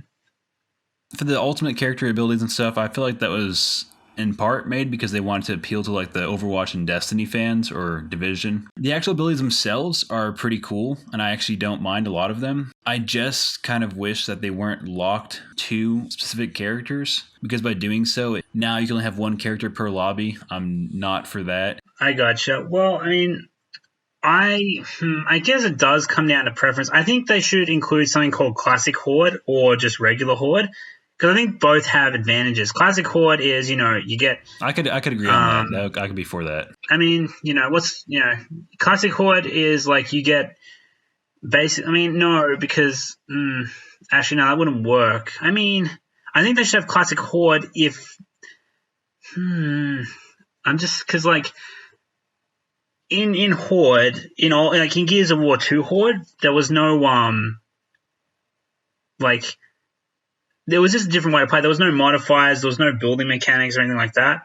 But you could play as any character you want, and it was just a lot more simplified. So I guess maybe if they had more ammo and shit on the maps, and more power weapons, and had you fight waves of enemies in Classic Horde, that'd be okay. But like if you tried to make it like the same as Gears 5's Horde, but with like use every character, it wouldn't work that way because like the enemies get stronger with every wave, every 10 waves. There's a boss fight, and if you don't like stock up on like personal character modifications, you're gonna have a tough time. It's been built that way to make sure you have to customize your character to give him like extra damage for his sniper rifle, for its ultimate ability, things like that. I mean, of course, you could probably win without him, but it would just be a lot harder. So it wouldn't exactly be fair unless they like change a lot of the Horde, what makes Gears 5 Horde its own to facilitate classic Horde. But I'm actually for this new system. I don't like. Have you played like customization? Like, sorry, custom Horde, where you can like play with your. Because I played a couple of matches, but I don't remember actually if you can just choose any character. Can you or no? You mean? I mean, you can always pick what character you want to be. Do you mean have like multiple people play as the same character, or just one person? Yeah, that's what I mean. Like, can you like if you're in custom lobby, can you pick any character you want, regardless of who picks what, or is it just one character per user? I don't believe so. Well, I think, see, for me, I think Gears 4 had a better Horde system because I like the idea of grinding a lot in Horde and getting a lot of passive upgrades, and then you can allow people to play however you can look however you want to look, and then you can, if you wanted to, you could have 5 scouts or 5 snipers. Obviously some methods aren't the best for actually winning Horde, but if they wanted to, at least they could do that. So I'm just kind of more like just give the players as much choice as possible. Yeah, I mean, I'm all for player choice. Even though I personally like this new, I actually like it. I don't mind it. The only thing that annoys me is that I can't pick the character I want always. But in turn, that forces me to grind another character. Let's say like it has its advantages and its disadvantages. Again, it takes away player choice, but at the same time, it forces a player to adapt a new play style. Because I'm like, all right, look, Marcus has been taken, Fars has been taken. Fars is my favorite, by the way. Fars has been taken, JD's been taken. Maybe I'll try Kait this time. I'll rank up Kait, see if her play style fits good. I wasn't going to pick Fars, and then I chose his character, and I was like, God damn, I love being a marksman now. I just hang back in like the sniper nest of the Horde fortification, and I just pick people off in sniper. I use X-ray vision. My favorite gun is the Mazda MK1, and I'm so glad they gave it 10 bullets again instead of 5. It was fucking useless in Gears 4. So that was really disappointing. But yeah, like there's advantages and disadvantages, but ultimately, if it affects player choice, then something needs to be done. There needs to be some sort of middle ground. I'll extend that olive branch. Yeah, it's a lot of small issues to kind of stack up instead of like one big main issue. But I definitely don't like the one character per lobby. If they could fix that, that would go a long way. Also, a lot of the maps this is back with just Gears 5 in general, but a lot of the maps just don't flow that well for Horde.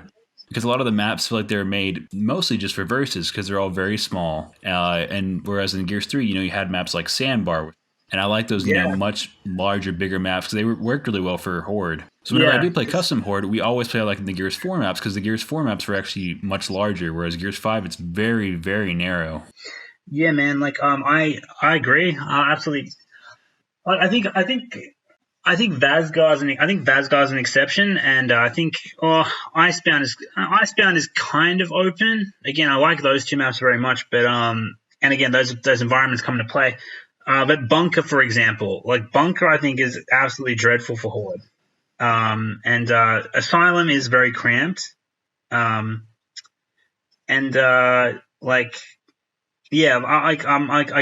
District is very cramped. I mean, District is big, but there's just a lot of narrow spaces and in between, if that makes sense. Like even though it's a reasonably big map, there's just so many like.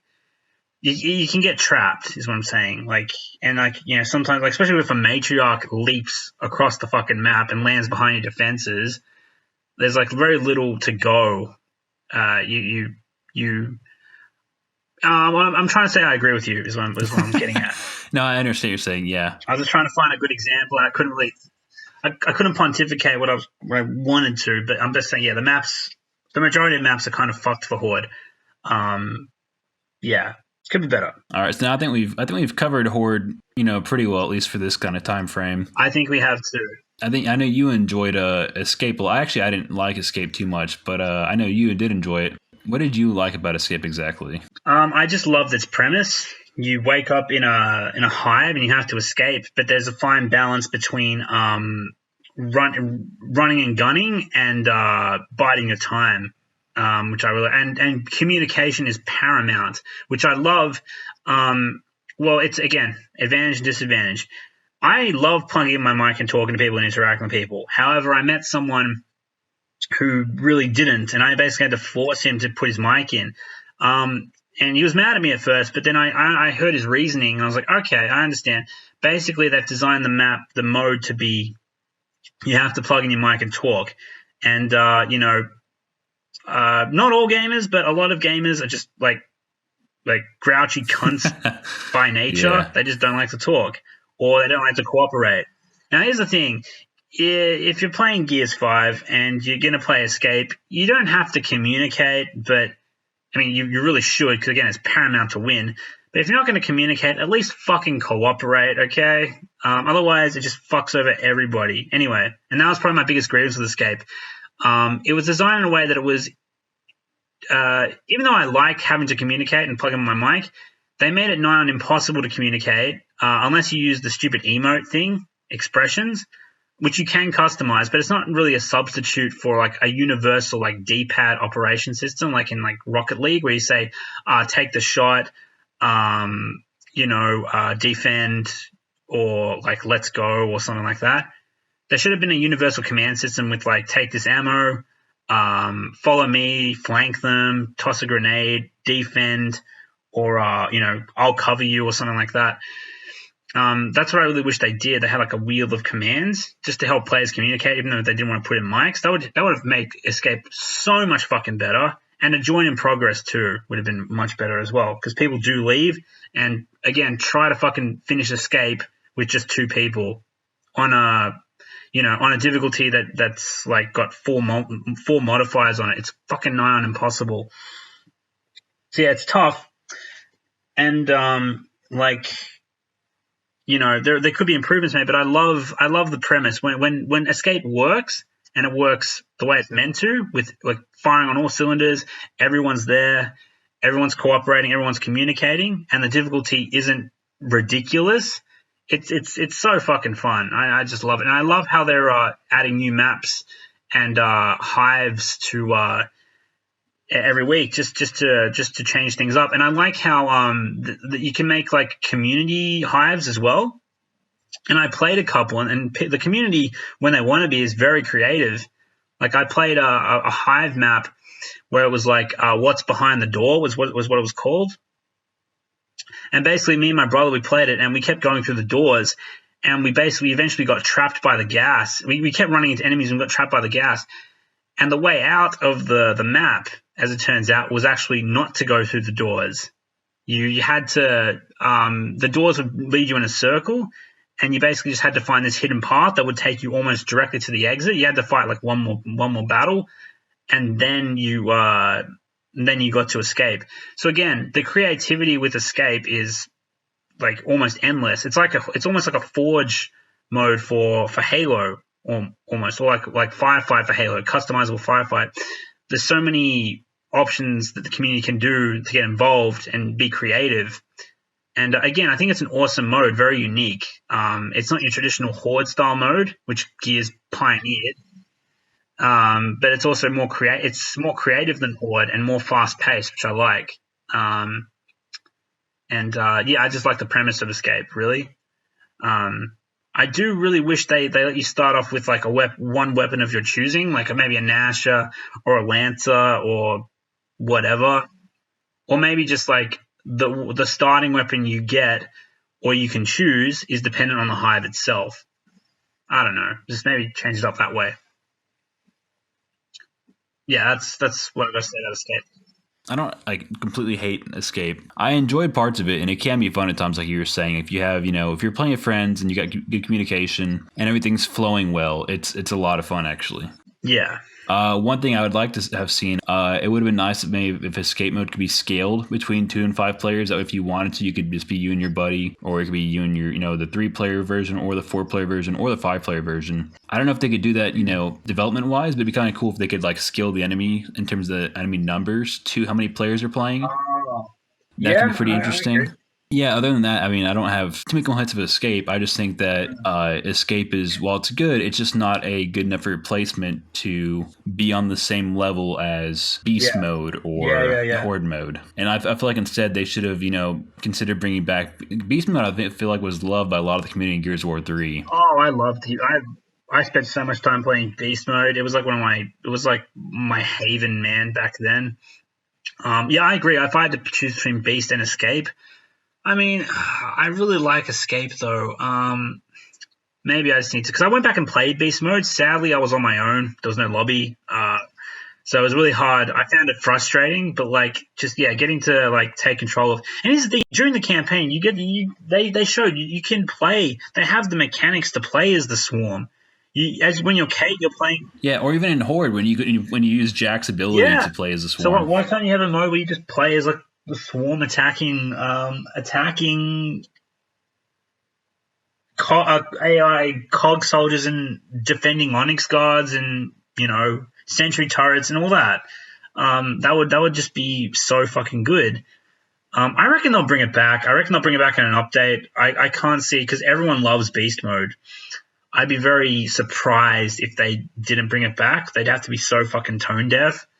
But yeah, I mean, let's. I can see why people would have some disdain towards Escape if they're saying yes, as you're not getting Beast Mode, you're getting Escape. Absolutely, 100%. This is the replacement. Whereas if Escape is just like an innovation they're trying while they bring Beast Mode up to speed, that's what I'm hoping for. Yeah, I can agree to that. I mean, like I said, I think it's a fine addition to the game, and I don't want it to go away. But I think that they should consider bringing Beast Mode back for maybe the next game, or if they can implement it here, I'd love to bring Beast Mode back into Gears 5. And actually, like I said before, Overrun mode and Judgment, I loved Overrun mode because I felt like that was the perfect balance of Horde and Beast Mode combined, because you had the players playing as the Horde characters, and then you also had the people playing as the Locust. And I feel like they should really consider bringing that mode back as well. Yeah, no, absolutely. If that makes sense. Yeah, no, it does, absolutely. That mode, that was Judgment, you told me. Yeah, it was in Judgment. I gotta give that a try, because I got Judgment installed on my Xbox, and again, I was loving it up until, because I did it on Insanity, and I was loving it until I hit a brick wall because of how absolutely fucking piss poorly designed that Insanity mode is, because the enemies will just keep spamming at you. Judgment's a fucking nightmare, guys. I love the plot of that game and the characters and the atmosphere and the aesthetic, and there's so many things working for that game and a lot of good ideas, but god damn is the level design so piss fucking poor that it breaks the game. The game's broken on Insanity, but then again, Gears 4 and 5 are as well. So anyway, yeah, man, I'd like to see Escape have some minor improvements, just maybe a command wheel that you can use to communicate with people who don't have headsets or don't want to use their headsets, and just a few minor tweaks here and there to improve player choice and variety. Yeah, I think that would definitely help out. And yes, bring back Beast Mode. Bring back Beast Mode, absolutely. Yeah, I feel like we've actually agreed on a lot of stuff overall. Yeah, so it's something we both can agree that bring back Beast, bring back Overrun, and then even possibly for Escape, just, allow more player choice, maybe more variety in the player counts, and kind of have the game mode adjust for that accordingly. Yes, please lower the fucking difficulties down to 4 options instead of fucking 8, please, Coalition. Please. Can you, link this to Coalition when it's posted? Can you, link it to Coalition just so they understand what the fuck they need to do? Yeah, I can tag them in. We haven't even gotten to the microtransactions yet. Well, that's next. We'll get to that next, I think. Oh, God. All right, I'll let you take the reins on this, because this is your realm mainly. Yeah, well, I'll definitely tag them on Twitter and stuff when I post this video. I mean, I'm trying to avoid the Gears 5 forums right now somewhat, because I won't get into too much here, but it's a lot of It's about half love and about half hate. But yeah, hopefully, I might post this one though, because I think this would be a good one that shows a balance of the good and the bad. Yeah, absolutely. We love Gears, guys. We love it. This is because we love Gears, not because we hate Gears or despise anyone who plays it and is enjoying it. We want Gears to do well. That's the purpose of this. I want Gears of War to be the game that people want to buy an Xbox for. Yeah, man, absolutely. And like, you know, it pains me that Gears is in like out of the top 25 played games as of right now in the world. I want Gears to be in the top 5, man. I want Gears to have like the biggest population. I think we both do. Because again, like it sucks. It's a great game. I just think like again, there are things holding it back and things that are driving people away, like the shitty connection in the Asia Pacific where I am, getting lobbies and the microtransactions which we're about to get into, and yeah, just things like that can really just get wary for a player that wants to enjoy the game. And yeah, I mean, did you pick up the game traditionally, or did you get it on Game Pass? Because I got it on Game Pass, so I haven't really paid anything for it. Yeah, no, I've had Game Pass since it first came out. But yeah, I got the Game Pass Ultimate just so I could have Gears 5 Ultimate whenever it was first released. Yeah, so yeah, good choice. I plan on buying it on physical as well because for like the Halo games, like I said, Halo and Gears and Mass Effect, I usually buy the physical games or a collector's edition. Right. So I thought, I'll just play it on Game Pass, and then, in a week or so, or when it's on sale, I'll buy a collector's edition. Yeah. Now I'm very glad I have it with Game Pass because, Game Pass is still awesome as it is, but I don't think I would pay $60 to $80 personally for it. The main reason for that is what we're about to talk to now is about the...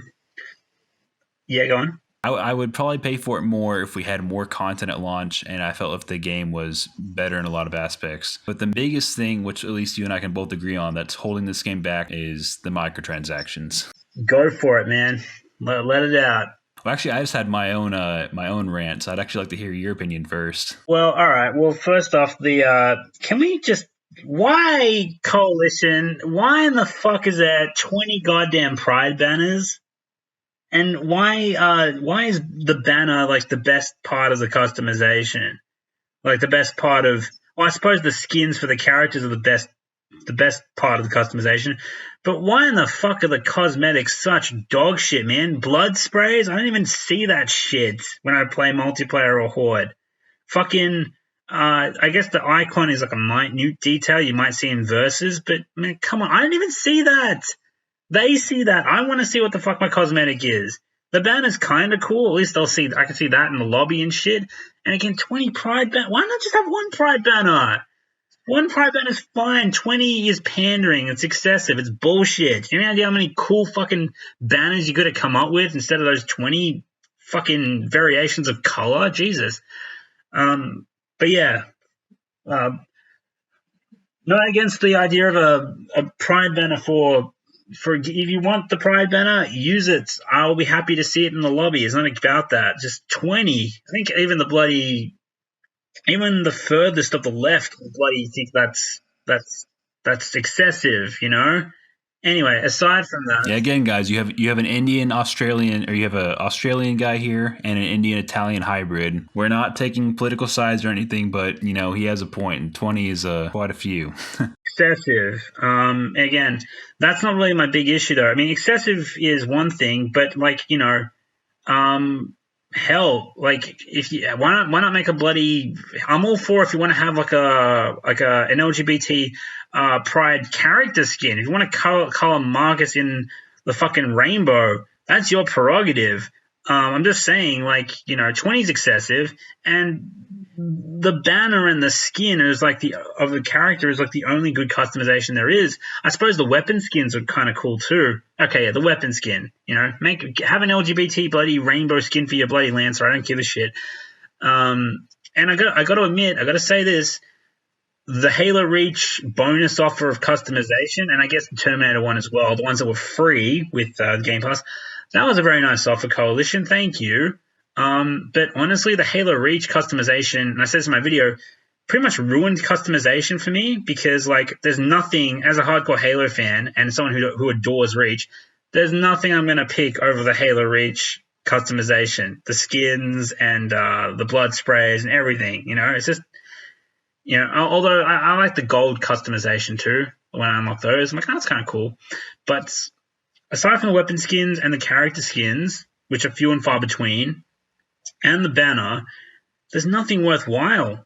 And like we had to pay to get the cog soldier, yeah, correct? Am I wrong? Because I'm a little bit unfamiliar with the new microtransactions. I just know the customization was pretty garbage compared to what they could have done if they, wanted to be a bit more creative. Oh, the customization is still pretty garbage, but with those 4 operation characters, it's kind of weird. You can earn all 4 of them by playing the game. You don't have to pay, but there's a grind added to it. And like I said in my video, I don't mind. No one's going to mind grinding for these cool characters. But the fact is that, like, to get each character, you had to first craft a totem to complete off that one character. And all of the characters had 3 of the same challenges that need to be done, with only 1 unique challenge per character. Yeah. It was definitely an artificial grind in the sense that, if you want to and you dedicate the hours to it, you can put in your 40 hours and get all 4 characters. But they did that because they're hoping that a lot of people will get, maybe 1 or 2 characters for free and then say, okay, I don't want to do that all again. I'm just going to pay $5 or $10 for the ones I have left to get. Yeah, I gotcha. That's pretty unnecessary and scummy to do. I mean, like, here's the thing. If the customization was worth a damn and the prices especially weren't retarded, I like Winter Marcus the way it looks, but I am paying shit more than fucking $3 for that skin. You're out of your mind charging $15 for that coalition. Like, fucking hell. It's the price, man. Like, again, I would pay, I would feel comfortable paying because I got the game for free, basically, right? So let's put the $60 price tag on there, right? I would spend $60, no more than that, in microtransactions before I cut myself. I was like, yeah, I'm done here because I got the game for free, basically, and I would like to compensate the developers for their hard work. And again, if the customization is good, I'll get them. But I'm not gonna spend fucking $15 on a character skin. That's ludicrous. Like, that's fucked. You had an artist draw that up in about like a day or two, and now you're selling it for $15 a piece to the world. It's digital, motherfucker. It's. I'm not buying it for my fucking. It's not a physical copy. It's a fucking digital copy of a character skin. I'm not paying. Why would I pay $15 for that? It's a joke. I may have paid like $10 for like the Halo Reach.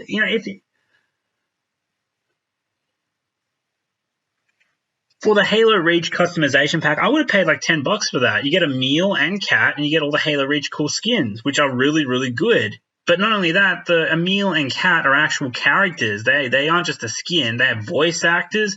They have abilities of their own. It's legit. I'd pay $10 for that. And it'll be worth it. Hell, I'd maybe even pay $15 for that, especially if I'm a Halo fan. But I'm not paying $15 for one fucking skin. I even used this in my video. The Force Unleashed had a character. You ever play the Force Unleashed?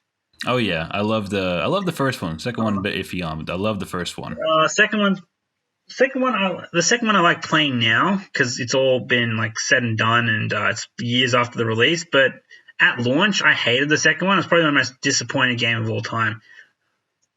Way overhyped and way too fucking short and just definitely kind of too retarded. Short. The gameplay I feel was like good. I played one act. The gameplay was good. Yeah, the gameplay was good, but fucking it was like the Halo. It was like Halo 5 for the Force Unleashed franchise. The story was laughably shit and very very short. Anyway, but the first one's fucking god tier, man. That was great. And the character packs, they had like 15 or 16 character skins in them, and it would have cost like, I don't know how much that would have cost back then. It probably would have cost like 800 Microsoft points. So like half a Microsoft. What was 1,500 Microsoft points? Was that like $20? Was that $15? I forget. Yeah, I think it was 800 points equals 10 US dollars. So I don't know what it is for you guys. Yeah, okay, so it'll be like 15 Australian dollars then. 15 Australian dollars for all those character skins in a game that I love, that I can replay with all these character skins. And like I use Force Unleashed for gameplay in so many of my videos now.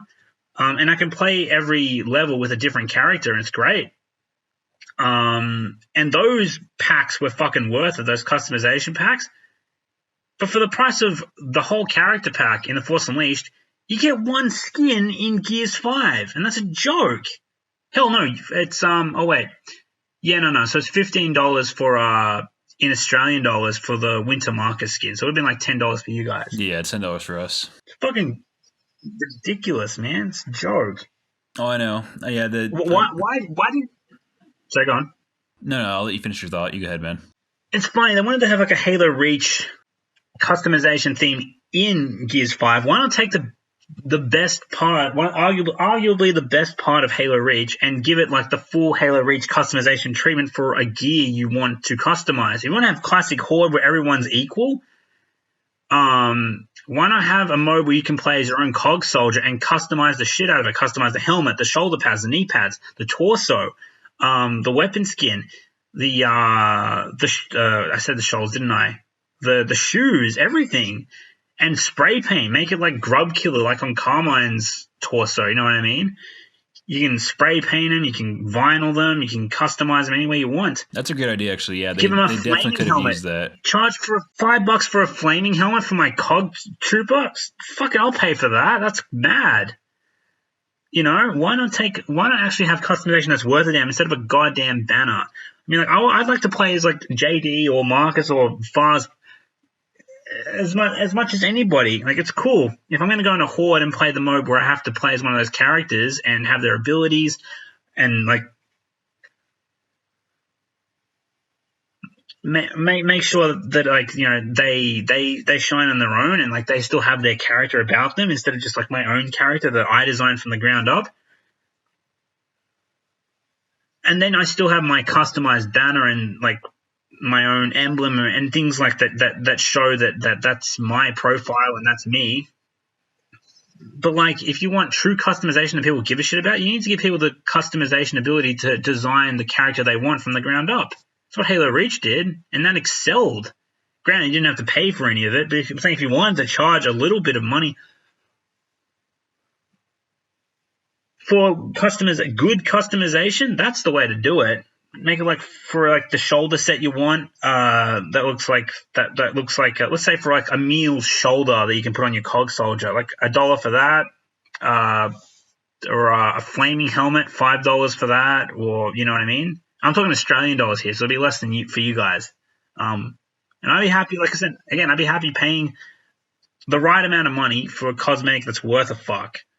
But I ain't paying $3 for a fucking blood splatter that I'm never going to see. I'd rather pay for my coffee, thanks.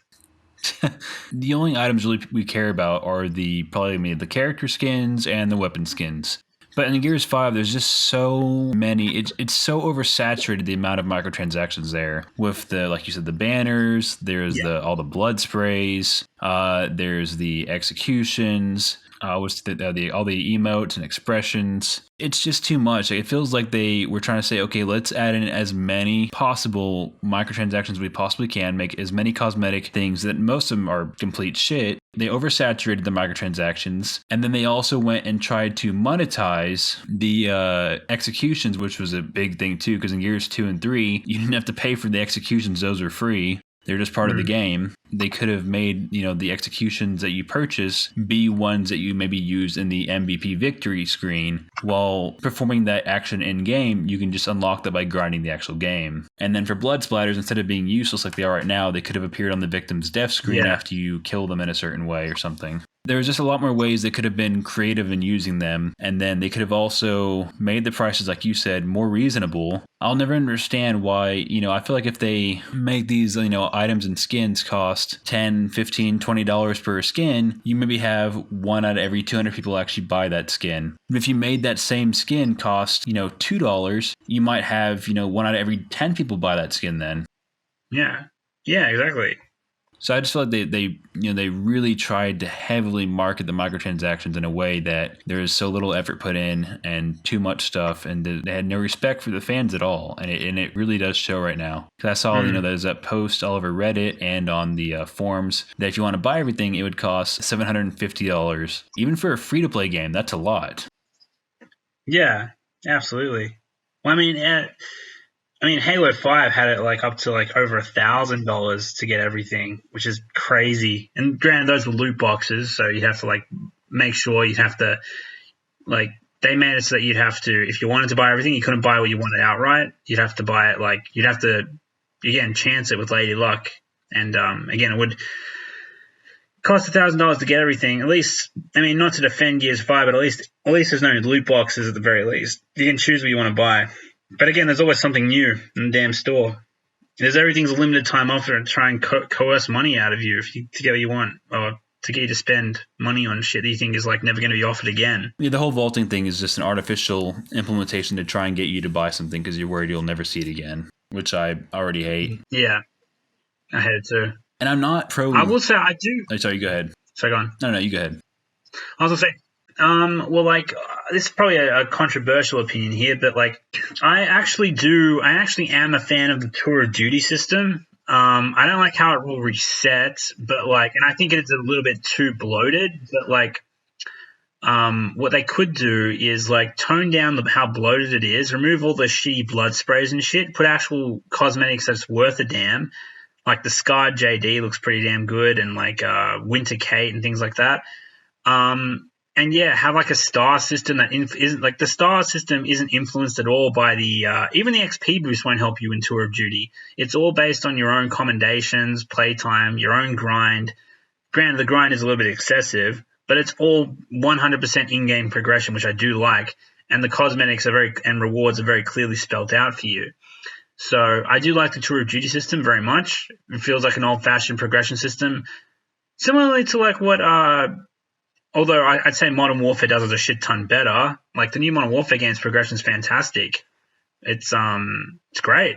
Everything is unlocked in game, and the skins and variety are fantastic too. Whereas Gears, in terms of Tour of Duty, the progression and the progression's there, but the time investment isn't worth the reward in a lot of instances because again the cosmetics suck. Like, I ain't grinding out for a blood spray. I'm just trying to get to Scarred JD, and then I think I've got everything I want. You know, I'm not going to get Desert Dell. Who gives a shit about Dell? And that Nash shotgun at the end looks kind of cool, but I don't know.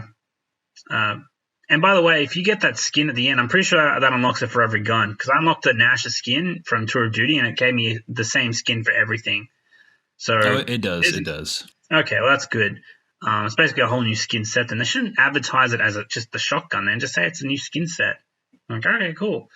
But yeah, what are your thoughts on Tour of Duty? The premise of Tour of Duty is good. They just didn't execute it as well. Yeah. I think it needs better rewards, and I like the idea of the daily challenges and the star systems. But I also think they should make it to where regular experience points can level up the Tour of Duty. Maybe make it to where the stars and stuff, progress it faster. Because then that makes it to where, you have people that, they work Mondays and Fridays and have families and stuff, and they can't play Xbox during the week, and they can only play on Saturday for 6 hours. So for them, they already know right off the bat they can never finish the Tour of Duty. If they make regular experience points count, then those people that can only play on certain days for X amount of time can still complete the entire Tour of Duty. So I think they should add better rewards in it, and they should also make it to where you can use regular experience points to eventually complete it. Yeah, I agree. Absolutely. It just, again, the risk needs to be, not the risk, excuse me, the investment needs to be justified. And there needs to be, the idea of incorporating experience, because they have offered, like, there are portions of the day when you can, like, get double the stars for Tour of Duty to help speed up your progression, which is kind of cool. It's like a temporary boost that's active. But the idea of adding extra experience to sort of get what you need to get to help you along would kind of tie into the microtransactions a little bit, because there is XP boosts, and I'm worried that's going to get abused. It's kind of one of the main reasons why I like Tour of Duty, because that was completely different from the XP system, the traditional XP system. So like, so yeah, as long as XP has nothing to do with Tour of Duty, and then again, like you said, just sorry, there's like a motorbike just revving up next to my house. It's kind of loud.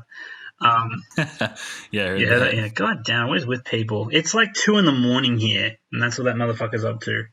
Please leave this in the podcast, by the way. Oh, I will.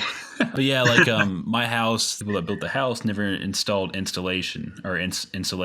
So any noise that happens outside, from birds, crows, someone walking on our grass, it's not you just hear it inside our house. It's like amplified because of all the hollow walls and the sound's bouncing off. So it's so bad. I can only record my voice at like the hours of midnight to 6 a.m. After that, it's never possible because it's just so noisy outside of my house.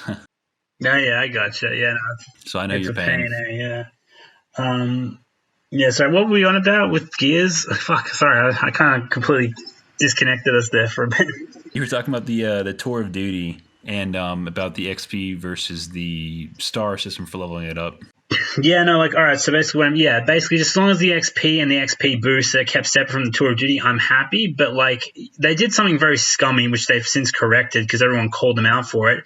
They hid how much the commendations were for how many stars you get for the commendations. They'd still tell you how far you had to progress to get them, but like they wouldn't show you how much each was worth. And I thought that was very scummy because I'm like, oh wow, don't tell us how much. You know, what if you're going to replace it with 1 star instead of 6? You know what I mean? Like you need to show us what our fucking grind is getting us. Don't fucking lie to us. They've since rectified it, but I'm like, whose boneheaded motherfucking decision was that to hide from the players how many stars you earn from each commendation? It's so fucking stupid. Sorry. Had to get another rant out. No, I totally agree. I'm kind of known for my ranting, so just So I might have misunderstood you. Yeah. So did you say you still want like XP? Do you think XP could count on the Tour of Duty, or you don't want it to count at all? No, I want it completely separate. Just as long as the star system is fair, because again, unless they say like you're going to get a star boost in the microtransaction store, I think Tour of Duty's, at least in terms of its progression, not necessarily its rewards, but its progression at the moment is fine. But as soon as you start putting tying XP in with the Tour of Duty, it's going to encourage microtransactions for the XP boost. I don't want that. It's actually a good point, yeah. I think if they removed XP boosts as purchasable items, then the XP could count towards it and still be meaningful. I'm not too against it because I never expected the boost anyway. If you buy the boost, it should only be active while you play. But if they're giving you the boost, I think it's like, yeah, okay, here's the offer. It's only for a limited time. Use it while you got it. So I can understand that. But, again, it should be if you buy the boost, it's only active. It shouldn't be a passive boost. It should be an active boost that's only active while you were actually playing. And while you're only actually playing the multiplayer. Because the campaign, one of the big things I had about the campaign that I didn't like actually was that, unlike Gears 3, for example, a campaign didn't count towards progression. It didn't there was nothing really applicable about campaign, no commendations to help you along Tour of Duty and shit, as far as I knew. It was just, which kind of sucked. But Gears, and didn't have a scoring mode either, which really annoyed me, because Gears 5 had that. It was called arcade mode, but for the campaign. That was kind of cool. And that, again, that tied in with achievements and weapon skins and banners and everything, which is, again, Gears 5 definitely had the best customization in a Gears game. That doesn't get enough praise. Gears 5 or? Gears 3, excuse me, Gears 3. Yeah, I've heard you meant Gears 3. Thanks for saving me that. It's too late here. I'm too sleepy. Gosh. Oh, I feel you, man. Yeah, I've been awake now for 27 hours, 28 hours straight. Oh, jeez. It's like a simple fix, but there's 2 big things I think that Gears of War could do, or Gears 5 could do, to tremendously help the fan reception. One is, like you said, I think that, they should make it to where people play Gears of War for different reasons. I hate people that, that tell me, oh, Shepard Gaming, your opinion, sucks. You have no weight because you are bad at versus. Yes, I know I'm bad at versus. I used to be good when I played Ultimate a lot. But guess what? Now I play, 3 different games. I'm not that good at Gears of War's multiplayer. I accept that. I'm bad at it. I still have fun, but I'm bad at it. but I'm more of a Horde guy, and I love playing campaigns usually over and over again. Yeah. So let people play what aspect of Gears of War they want. Have a universal progression system in the sense that, make it, less experience points for killing a drone in a campaign versus killing a guy in multiplayer, but have some way that you can unify the progression system across all the mode. And then I also think that, kind of like with Halo 5 and Gears 4, I'm not pro loot boxes. I'm really not. But I prefer those loot box options over what we had here, in the sense that if you did play enough and it was a massive time sink, at least you could eventually earn all the items in the game by playing enough. With Gears 5, all those items in the store, if there was just a way we could actually earn all those by playing, it also wouldn't be quite as bad. I agree with that. I think, earning everything in game is fair. I think that would... If you could earn everything in game, though, I think that would add to the grind, though. That would actually, so I don't find the grind to be too obnoxious at the moment. But if they made everything that wasn't that's only purchasable to be available in game, then I think that would actually make the progression a lot. Of course, it doesn't have to be, but I think that's what the effect would have. The college would be all right, if they're going to earn everything in game, then we got to make it harder for them to do so. And again, scummy thing to do, but that's what would happen. You'd find the grind being even more bloated and more tedious. You'd earn less XP. You'd need more stars to rank up in Call of Duty, etc. Sorry, Tour of Duty, etc., etc. But yeah, no, I get it. Everything, I think there should be some things that are exclusive for people who want to buy them. Again, flaming helmets, if they want to do it, or for example, if they want to get the skin for George from Halo Reach or Master Chief, I'll pay for a fucking Master Chief skin. But nothing that's as simple and appropriate as a Marcus skin, for example. You know what I mean? A Marcus skin for winter that's in the campaign. I shouldn't have to fucking buy that to play that in the multiplayer. I should be able to unlock that. At first, with the crossovers, I approached it. Even in my video, I said, I like the crossovers, but I'm not very fond of them because it feels like a cheap version of Super Smash Bros. But after hearing you talk about it now and hearing how much you like the Halo ones, I think actually, they should stay in the game. Yeah. For the people that do like them, like the Batista, the Terminator ones, which I despise, and the Halo Reach ones, which I love. Yeah. But they could do, so people that want to keep the game looking more like Gears of War and keeping it more in universe, there could just be an option. There could just be a little bullet point in the options menu that you could turn on or off. And if you turn it off, if you turn it on, it would just make all the people that have these other crossover bot characters, it would give them a random Gears character skin instead. Because kind of like in Forza Horizon or in the Forza games, some people that play Forza want all the cars to only have, the market looking decals. They don't want all those crazy fan made Tron designs or flowers and stuff. They want the cars to look like actual cars that you'd see in real life. Yeah, you can turn on or off custom decals. So I think in Gears 5 they could also include a feature which you turn on or off the crossover characters for your screen only. It doesn't make them universal, but just for what you see. Yeah, I gotcha. I thought that'd be a nice balance between the two without either one losing. Yeah, no, I agree. A balance. And fuck, sorry, I had a thought, but god damn it. Sorry, it's really late and my brain's starting to I'm starting to become an airhead. I feel you. It's the same thing here. Again, I agree. It should be an appropriate balance, and everything shouldn't be tied to, the majority of good shit that's on offer shouldn't be tied to the store exclusively. Because, the customization is a lot of work, and, you need, some of that shit in the store is really good. Not much of it, but some of it is, and you need to make that more available. Or just tone down the fucking prices. I'll buy that Marcus skin for fucking $2 or $3. $2.50, all right? $2 Australian dollars and 50 Australian cents, I'll buy that Marcus skin. No more than that, though. Fuck. Anyway. Yeah, and also you missed out on the Gears 4 cosmetics, but Gears 4 at the end of its life cycle, the amount of cosmetics they had were actually insane. They had all kinds of Kanta skins, COG character skins, and hundreds of options to play with Wow. cosmetics. And some of those were actually incredibly amazing. They were some of the coolest characters I've seen in Gears of War yet. Wow. I really love the armored Stalker Cantus, one of my favorite ones. They even brought back the Lambit and the Locust and stuff. So they have all those cool skins. They should have either ported those to Gears 5, or if they should make those skins the Tour of Duty rewards or the leveling up rewards, or they should make those the ones you can buy in the store, because I would buy some of those happily. Yeah. And if you make those rewards, like for right now when you level up, nothing happens. When you re-up, you get those really stupid desert weapon camos. If they make all the rewards that you earn for free really rewarding, then the players are going to feel more enticed, and they're going to say, oh, you already gave me awesome stuff, okay, yeah, I'll buy some stuff in the store and help you guys out. But when you give the players really crappy rewards, and then you don't let them even earn most of them, you and I right now, you're going to say, well, fuck off, I'm not going to buy your stuff in the store.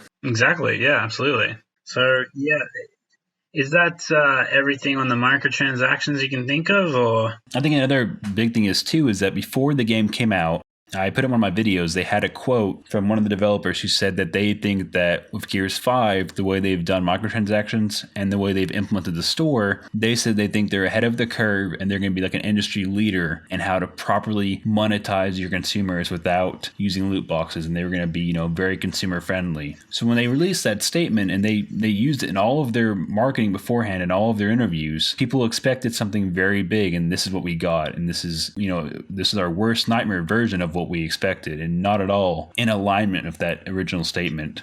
Yeah, no, that was really freaking dumb of them to do. I mean, granted, what they got is better than loot boxes, but like, damn, like they aren't ahead of any curve. They're kicking themselves to the curb.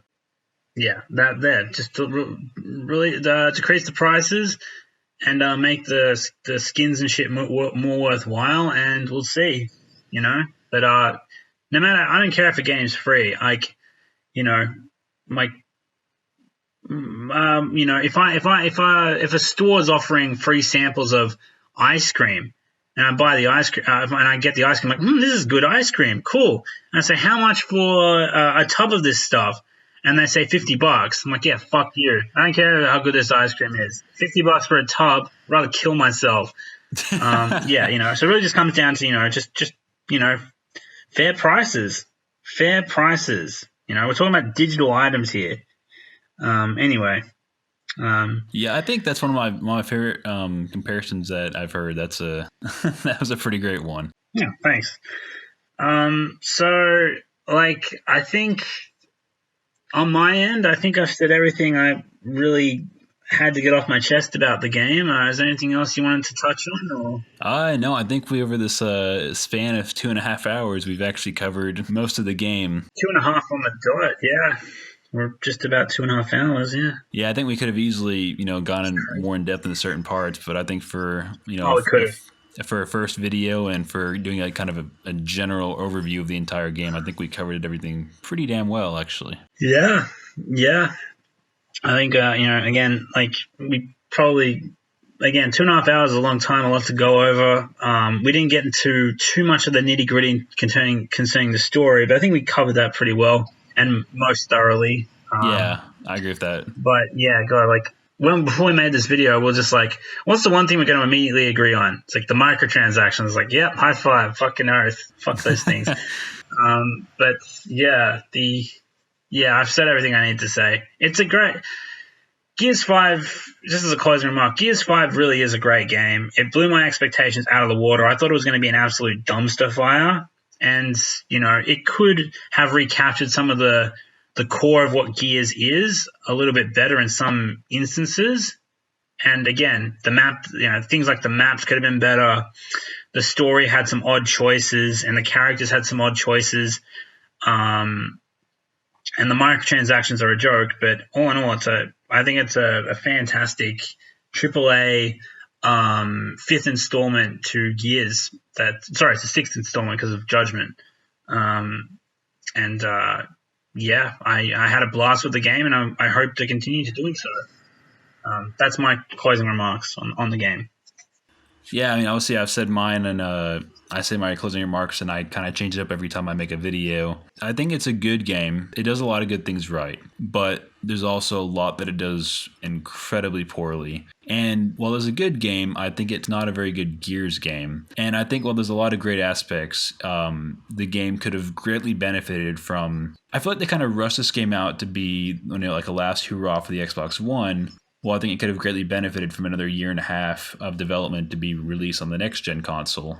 Because they could have, gone over the story details. They could have added in more factions, more maps, rethought about the progression system, kind of finished everything and then taken a step back and reanalyzed parts of the game and said, okay, actually, you know what, this doesn't work too well. I think they could have, if they would have done that, they could have had a lot better game on their hands. As a game as a service, it's going to get a lot better over time. And if they make a great game in a year and a half or 2 years or however long they make it, I will, of course, make a video and say, how great Gears 5 is now and how much they've transformed it. But with how oversaturated gaming is right now and how they knew they're releasing their game during a time when Fortnite's dominating and they've already got, Apex Legends out there and Call of Duty Modern Warfare is being released. There's a lot of great games that are coming out nowadays. So to capture a large audience immediately, you need to have a rock solid game right off the bat. Yet overall, yeah, this was a fantastic discussion, and I'm incredibly glad we had our initial literally on like 2-comment discussion at first, and then it led into much more civil after those first 2 comments, and then it led into this. Yeah,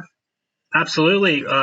Ladies and gentlemen, all it really takes is communication and some humility, and it goes a long way with, strangers can find some common ground and become friends, and, argumentation and insults can turn into good discussion as a result. So that's what this is. So it's true. Anyone watching, if you haven't watched his content, if you like Star Wars or Game of Thrones, definitely check him out. And he does do game stuff as well. And from what I've watched so far, he's definitely very passionate about gaming. Not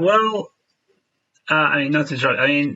Yeah, I do, but I've only really made 2 really big in-depth videos on games. Like there's the Assassin's Creed one, and there was the Gears 5 one. The Gears 5 one is definitely my best, I think, video I've ever done, except for the audio is a little bit kind of, because I recorded it in 2 pieces, so because it's really long. So the audio is a little bit, something happened with the microphone. The audio is a little bit kind of clunky, but yeah, I love gaming, and I'm passionate about gaming, and but yeah, it's not my. I'd like to make more, but it's not my main.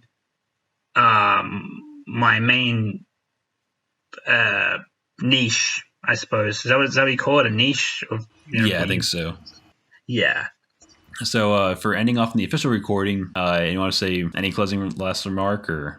Yeah, man. Thanks so much for having me on your show, on your podcast, and I hope to be back. And thanks to anyone watching this video. I hope you enjoyed our discussion, and I hope to see you on my channel at some point. Hope you enjoy. I feel privileged if you checked out my Gears 5 analysis. A lot of work went into that, and yeah, if you guys check it out and want to give me any feedback, I'd very much appreciate it, and hope to see you there. And thanks to Shepard here for hosting a hell of a discussion. It was good. I had fun, and Gears 5 is great, despite what Shepard may tell you. It's great. Great game. Yeah, I mean, we'll have some disagreements, but yeah, no, this was a ton of fun to make, and I'm glad we got along so well, because it's actually one of the most fun people I've ever had a podcast with. So I hope this video is received well, and if you guys like the stuff, let me know in the comments, because I would love to do more discussions about all kinds of stuff here with Anomaly Inc, because I think we both have some good similarities, and we both have a good mindset for doing mature civil discourse arguments without going into anything that's not needed. Yeah. So with that said, for everyone else officially listening, before I end up talking to Anomaly some more for a second, make sure to hit that like button, subscribe, and leave a comment. Let me know what you guys think. And if you enjoyed hearing Anomaly Inc talk, make sure to check out his channel as well. And I will have his channel and his Gears 5 video in the description below and in my pinned comment. All right, take it easy, guys.